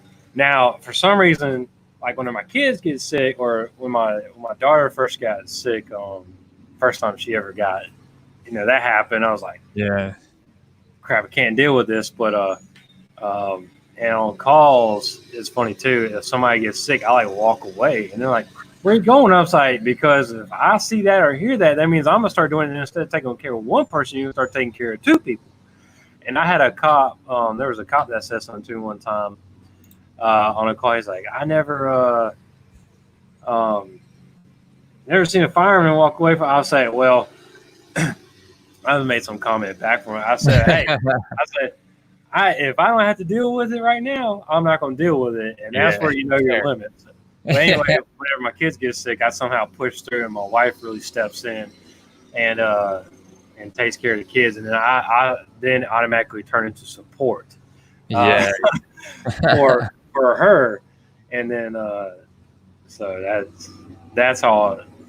Anyway, everyone has their thing. Like, if it's blood, seeing blood, or throw up or whatever, everyone's got those little things that make them feel a little bit funny. So I totally understand that, man. And I think it's a smart move. Like you said, you don't want to be at a job and then you're dealing with a sick person, and then someone else is being sick. Oh, my guys know. I told them straight up. I tell them when I can't deal with it. Now when the firefighting stuff side of it, I'm aggressive. I'm aggressive, but I'm also smart in it, which I know. Yes, and you think about this stuff as more. I'm still aggressive, but I'm not as aggressive as I was whenever I didn't have kids and I wasn't married. So 18, 19-year-old Jonathan, 21, yeah, don't care how bad it is, we're going in. Now, and that was where I was talking about earlier with that field of view, increases as you go, as you get up in the ranks and get more experience. Yeah. Is, I think about things a lot differently, because obviously I think about my kids, think about my wife, and make decisions based on that and make smarter stuff when I'm going. And like, hey, do we really have to go on site in order to take this out, or is it just a room and contents that we can knock from the outside window real quick and then go with? And that's some decisions that we make and whatnot. But I think you had more questions for me, by the way. I was gonna say, to add to that, I think that's really good though, man, because it's like a maturity thing as well. Like, is it the best thing for the 18, 20-year-old, 1-year-old to be running through at a rate of knots, or is it sometimes better to stand back and really go, well, hang on, like I said, so I think that's just, I think that's better, really. Like, now on the flip side, we are, and that's the other crazy thing, is that the way that our minds work, and the longer that you do something like this, and just anything in general, is you're able to assess a situation a lot sooner or a lot quicker. People, the more that you go thrifting and the more that you get your experience up, you can look at an item and tell if that's going to be profitable or not. Whereas me right now, I'm still going in and checking comps on it while I'm right there in the store. Some people will just grab it and go. So, and that's the experience all the way around. No, I'm still a check guy. I have to check. Just a quick shout out to Cara. She's heading off. So thanks. Thanks for coming, Cara. She's she's been sharing this round before we went on this live, so I really appreciate all your support. Absolutely, and I'm appreciative of that everybody that has come in here and hung out, especially people that woke up at 8 a.m. my time, on your time. I appreciate it. Yeah, it's just amazing, like to get up early, or even like here. 10 o'clock's not that late, but to then stay up and keep watching is a real effort. Shout to Sam, because he's got a baby on the way too. Or his wife does, and they're they're gonna be great parents, I think. And give Emily a wrench if you hadn't already. She's been asking for it. Give me a wrench.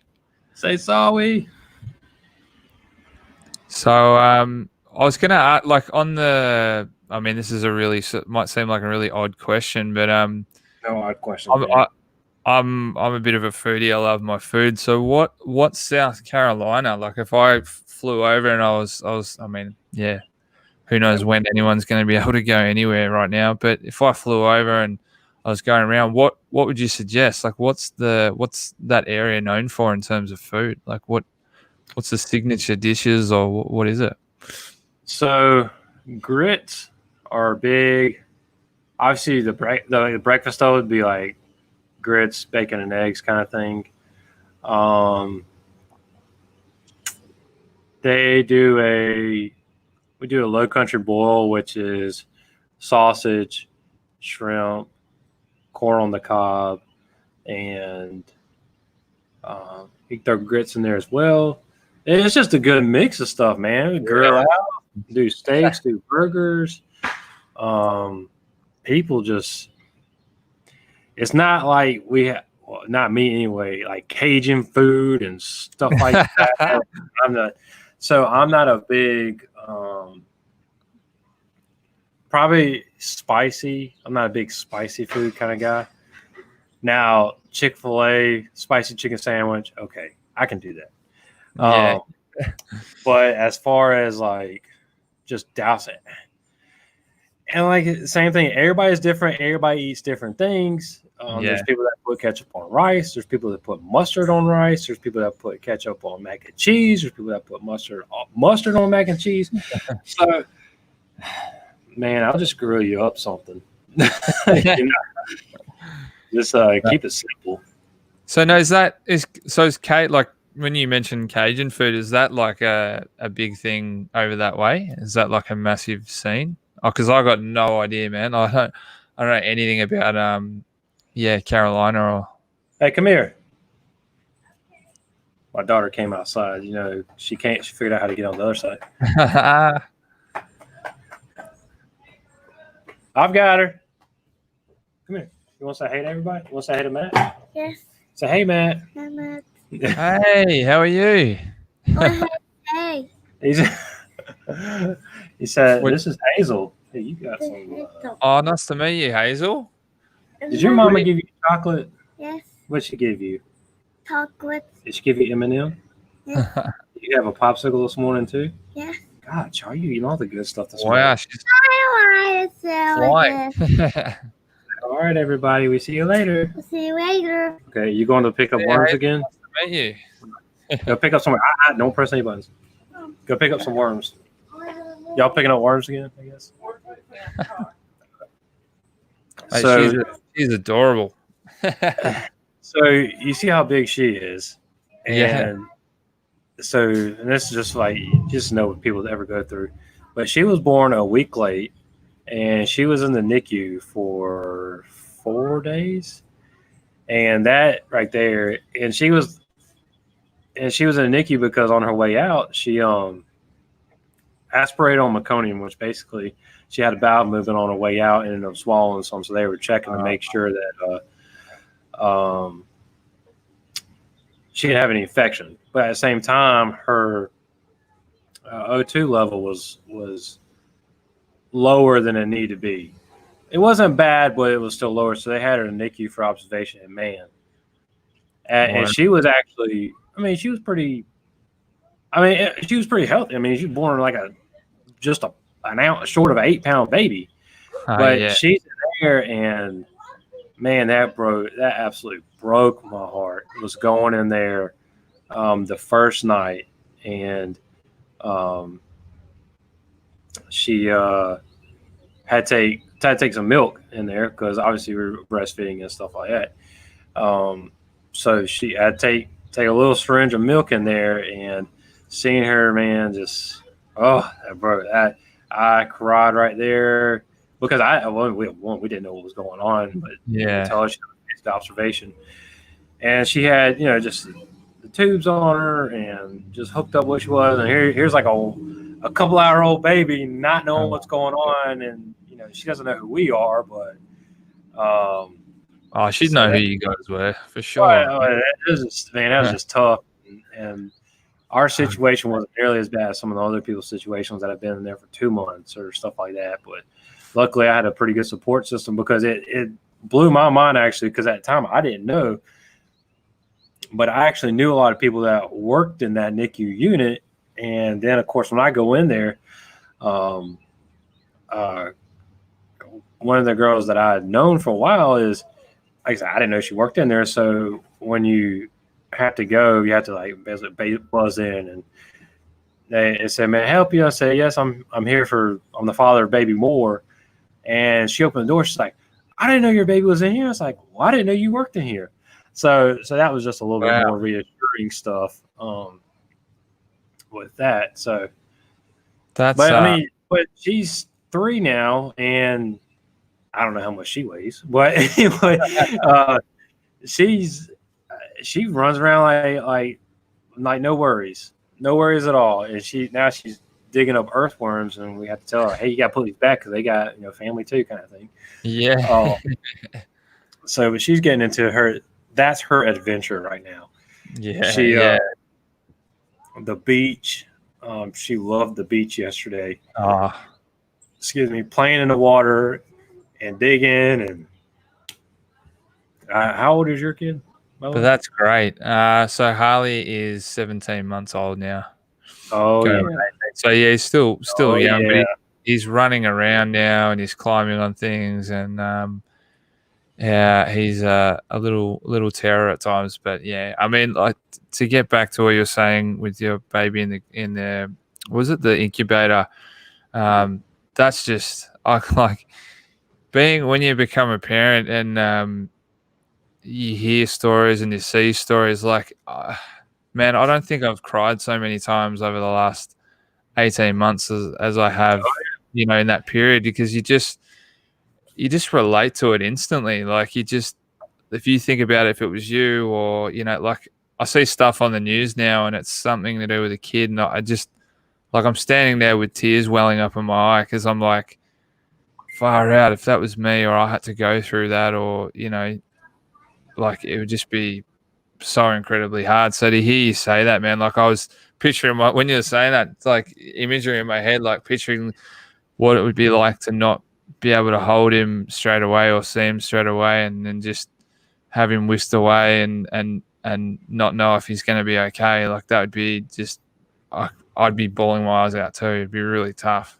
And that situation was really crazy. I mean, just because, like you said, you didn't know what was going on, but she, I probably held her for 10 minutes and then it was, and I had to go back and apologize to my mom because she obviously is first grandchild and she was really excited.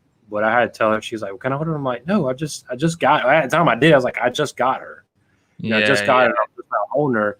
And then they're checking her with the pulse ox. And then it's like, oh. And that nurse, she at least tried so many different leads and stuff like that just to make sure it wasn't the machine that was messing up.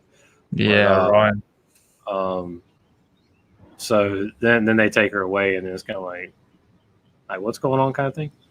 It's mental, and everything happens so fast too. It's not like you really, well, from my experience, you have a lot of time to process. Like with my kid, his heart rate was dropping quite fast. Oh, shit. And they got really stressed out, and like, it's on when the nurses run out and grab the doctor and go, and you see them like quickly suiting up and putting on all their gear, and it was just like, everything was happening so fast, and like, yeah, it's stressful. Like you just, I burst into tears when he came out, and everything was good because you're just so relieved that like, all this worry and all this tension and build up, it's all finally happened, and hopefully everything's okay. But yeah, man, having kids, it softens you up. And it's kind of one of those things, like I said before, on the firefighting side of it, is putting, people call you whenever they're at their worst moment, and you have to put all emotions aside. So we can literally be cutting up, just seconds before that tone drops, and then as soon as it drops, it's like a light switch. Everything just turns real and serious. And man, I remember I ran a call. I think Hazel was a year old then, and the call was the kid got overheated, had a seizure. I think that's in his fever spike. Yeah. And the dad, dad's there by himself, and it's like it's very hard. I was honestly trying not to cry because the poor kid is just moaning because he just had a seizure, and all this is going on. You just don't know what to do. But oh yeah, that's tough. Yeah, I've a guy that I used to work for, an ex sort of boss of mine, he came in one day and he was so stressed out, and he's like, man, I've been awake all night. My kid, same thing, had a seizure.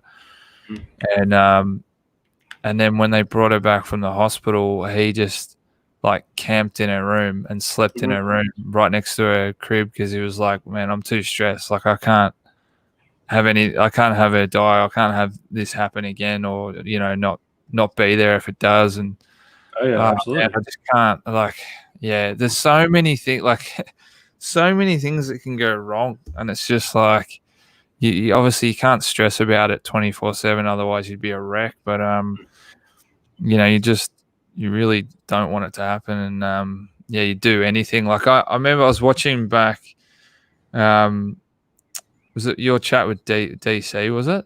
DC, when you had your alarm go off or something, and I was like, oh God, what's happening there. But the one of the kids woke up. Yeah, so it's bloody can be real stressful. But being a parent definitely softens you up. So that's what I've learned. Yeah, absolutely. And there's a couple of guys that will, and the fire department has a mentality, rough, tough kind of thing. And for the most part, I mean, yeah, you have to have some sort of toughness for that job for sure. But you you just know it's like, all right, whenever you get a kid, it will break you, so to speak. Yeah. And it is proven. It happens almost every time. So I have heard similar stories here of guys that I've spoken to that are firefighters here, and they just, the jobs they find the hardest are the ones that they can relate to, whether it's like, they've got a 3-year-old kid and it's a 3-year-old kid that has a problem, or it's just a kid in general. That's the same thing. But from what I've heard here, the support, I don't know what it's like here, but the support system there here is just amazing. Like, they're really got each other's backs, like that family environment, and they'll have the debrief and really just be there as support for one another, which is really good, because we don't have that across the board. Like, police and stuff like that are more like, just, you got to shut up and deal with it and next job. And that really destroys some of those guys, because they just can't, like, they're trying to process one thing and then another thing and then another thing. And it just, it can break people. Like, I could not be a cop. I told, I just couldn't do it. I thought about going to high patrol one time, state police, kind of thing, but I just couldn't do it.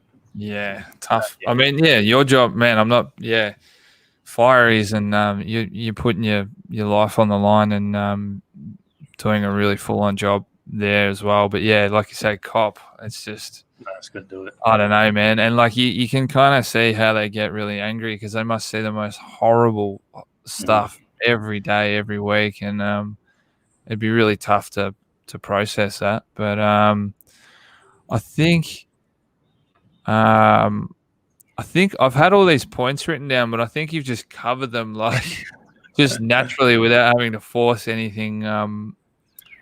And that's how you want these to go. Is that it's kind of cover everything at once.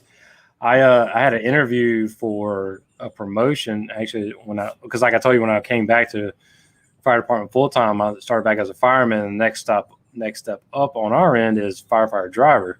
So I went and took that test, and then came to interview time, and really they only asked me 2 questions, because I answered the first question. When I answered the first question, it just covered all the rest of the questions, and then it's kind of like, well, and I'd done it before, so they kind of already knew what I was about. So, man, I'd love to link you up with some of my firemate buddies here, because it just sounds so different over there. Like, when they tell, I've got one really good mate, Watto over here, who we went from year 1 all the way through school, graduated school together, and he tells me all the stories, and they do, like, I think here you're doing everything. So even if you're new, you're in the driver's seat, you're operating the pump, you're, like, pretty much from the get-go, from what he's told me, you're doing every little job, apart from maybe what, the senior sort of guys are doing. You're doing, like, you could be doing anything, and they'll, someone might be in the shower and they'll be like, hey man, can you go drive the truck? And they'll be like, yeah, okay. So it sounds really different. So yeah. So it'd be interesting you guys to have a chat and see what comes up. Yeah, absolutely. So I don't see any other questions. I think that's, unless you spotted any in the chat. No. I think everyone's sort of I think we lost everybody now. Chatting amongst each other. I think we've got 5 left in the chat at the moment. But I'll just put up, I know I've got this banner going across, but I sort of just did this as well. So if anyone watching back or watching now, Jonathan's on Instagram, FloTownFlip, and also on YouTube. So go and support his channel. The links are in the description below. I made sure to put them in.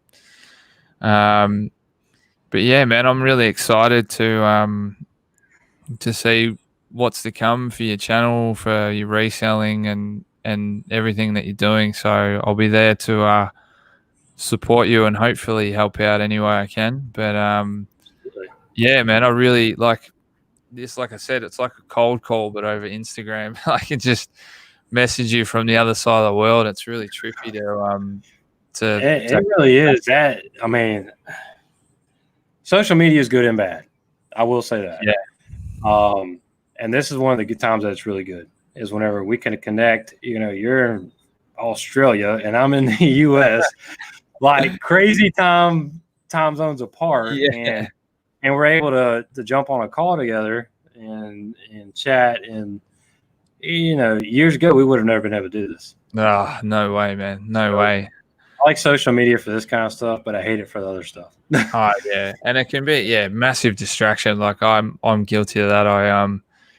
I get distracted a lot just flicking through news feeds, and you get sucked into stuff that's really, you know, a lot of stuff now. I won't touch on it, but a lot of negative stuff that you see, and it's really hard. Like you have to, you know, remind yourself there is positive stuff out there, and keep your eyes and mind on other things too. Yeah. Hey, Hazel. He said, "Hey, what you got?" Yeah, tiger. Yeah, tiger. Tiger. Boy. Yeah. All right, now do it. I got a cowboy. There you go. Whoa. Gecko. Yeah. She's so cute. And you got Romeo too, and you got a dinosaur that you dropped. But it's funny. She was taking it. She's like, "I got a tiger," and she puts it down. I got a cat boy. She puts it down. I got a dinosaur. And you see, and she got a dinosaur. Hey, where'd Mama go? It right here to clean up. She's cleaning up. Yes. You going to help her? No. No. I love Are it. you done helping her? Oh man, she's so sweet. What a cute kid. She is now, but whenever she gets tired and stuff like that, it is Yeah. it's pretty When rough. they get tired, that's it, mate. Demons. It's turned into a little. So whenever, obviously the parks have been closed for a while over here, so she usually would take a nap in the afternoon, and she would get a nap. But no, don't touch that part. This is a live show. This is what happens. Yeah, this is live, guys. This is not recorded, except for you for watching the playback. Yeah. But so she hadn't been taking a nap. So yesterday when we went out to the beach, played, and luckily she fell asleep on the way to. We met up with my mom who was down there, so we had about a 30-minute drive. She took a nap then, and then no, she didn't fall asleep on the way back. She stayed up. That way she would fall asleep whenever she got home. But yeah, she knocked out. She took a 30-minute nap, and me and my wife were just like, thank goodness. Was that the tactics with sleeping, man? It gets pretty full on when you're a parent. You got to almost plan your day around when they're going to sleep, when they're going to be awake, and there's a lot involved with it. It's not just sleeping and being awake. You've got to plan this stuff out. But that's a good one. Playing down the beach, you're definitely going to get tired from that. So I'm glad. I mean, because she needed a nap too, and I'm sure I get that way too. Is if I don't take a nap, then it's kind of like, no, I'm just kidding. I don't take any naps. Yeah, they're just different people too. When they're tired, man, kids are just not themselves at all. They just don't function properly and act out and do all sorts of crazy stuff. But we'll wrap it up there. Anyway, we're at 2 hours and 27 minutes, so we're almost reached 2.5 hours. It's not about the time. Like, just let it go and let it flow and have an awesome conversation, man. So I really appreciate, again, you making the effort to get up out of bed. I told you I set alarms for this, man. What's that, sorry? I told you I set alarms for this. Yeah, he set 3 alarms, right? Yeah, three alarms. 3 alarms. More than likely, I mean, and just because I'm off, so my kids get up like way early. It's way early. But anyway, Hazel was up yesterday at 4 a.m. She was excited. She said, we go to the beach. I'm like, yeah, if you go back to sleep and sleep for like 2 more hours, we will. 3. Jeez, yeah, can't go swimming at that time. Just quickly, before, just a question here. Whereabouts in South Carolina? I'm in Florence. Okay. Yeah. So it's about an hour and a half away from the beach, from Myrtle Beach. Awesome. I'm pretending where I know where that is. I don't know. But you'll Google Map it. Yeah, Google Maps to find it. Google Map. And yeah, once again, guys, thanks everyone for coming into the show and contributing, and it's been great to see the chat going off. I really didn't expect this. I was like, oh, I hope we get a couple of people, but we've had some big names in here as well. It doesn't matter if you're big or small. Interested in what everyone's got to say. So again, Jonathan, FlowTownFlip, like I said, go and subscribe and get onto his Instagram as well, because he's got stuff going on there. But I'll say goodbye to you now, and yeah, thanks again, guys, and thanks for being my first live too. It's been really exciting. So you've made this a very pleasurable experience, mate. Good. Thank you again for having me on. I'm really appreciative that you reached out and we were able to do this. And of course, you'll be on my channel soon. So yes, I'd love to do that, man. Whether it's on a Sunday or whatever. It's got to be a Sunday, man. That's when I do my stuff. Now I'm trying to be. So that's the other thing, real quick, is trying to be consistent with the lives. Is because every third week I work on a Sunday, and that's something that me and John talked about. I was like, so it just has to be like every 2 weeks, definitely on Sundays. Yeah, right. Yeah, consistency is key, isn't it? With everything, you gotta keep. We talked about. Yeah, you got to do it. It's the YouTube secrets, man. I want to get my hand on that book, by the way. Hey, I'm gonna hook you up. Don't worry. I'm gonna get you. Yes, watch me ride. I'm gonna dominate. Oh man! All right, everyone, say goodbye, and yeah, we'll catch you guys around. Thanks for watching. All right, man. Thanks.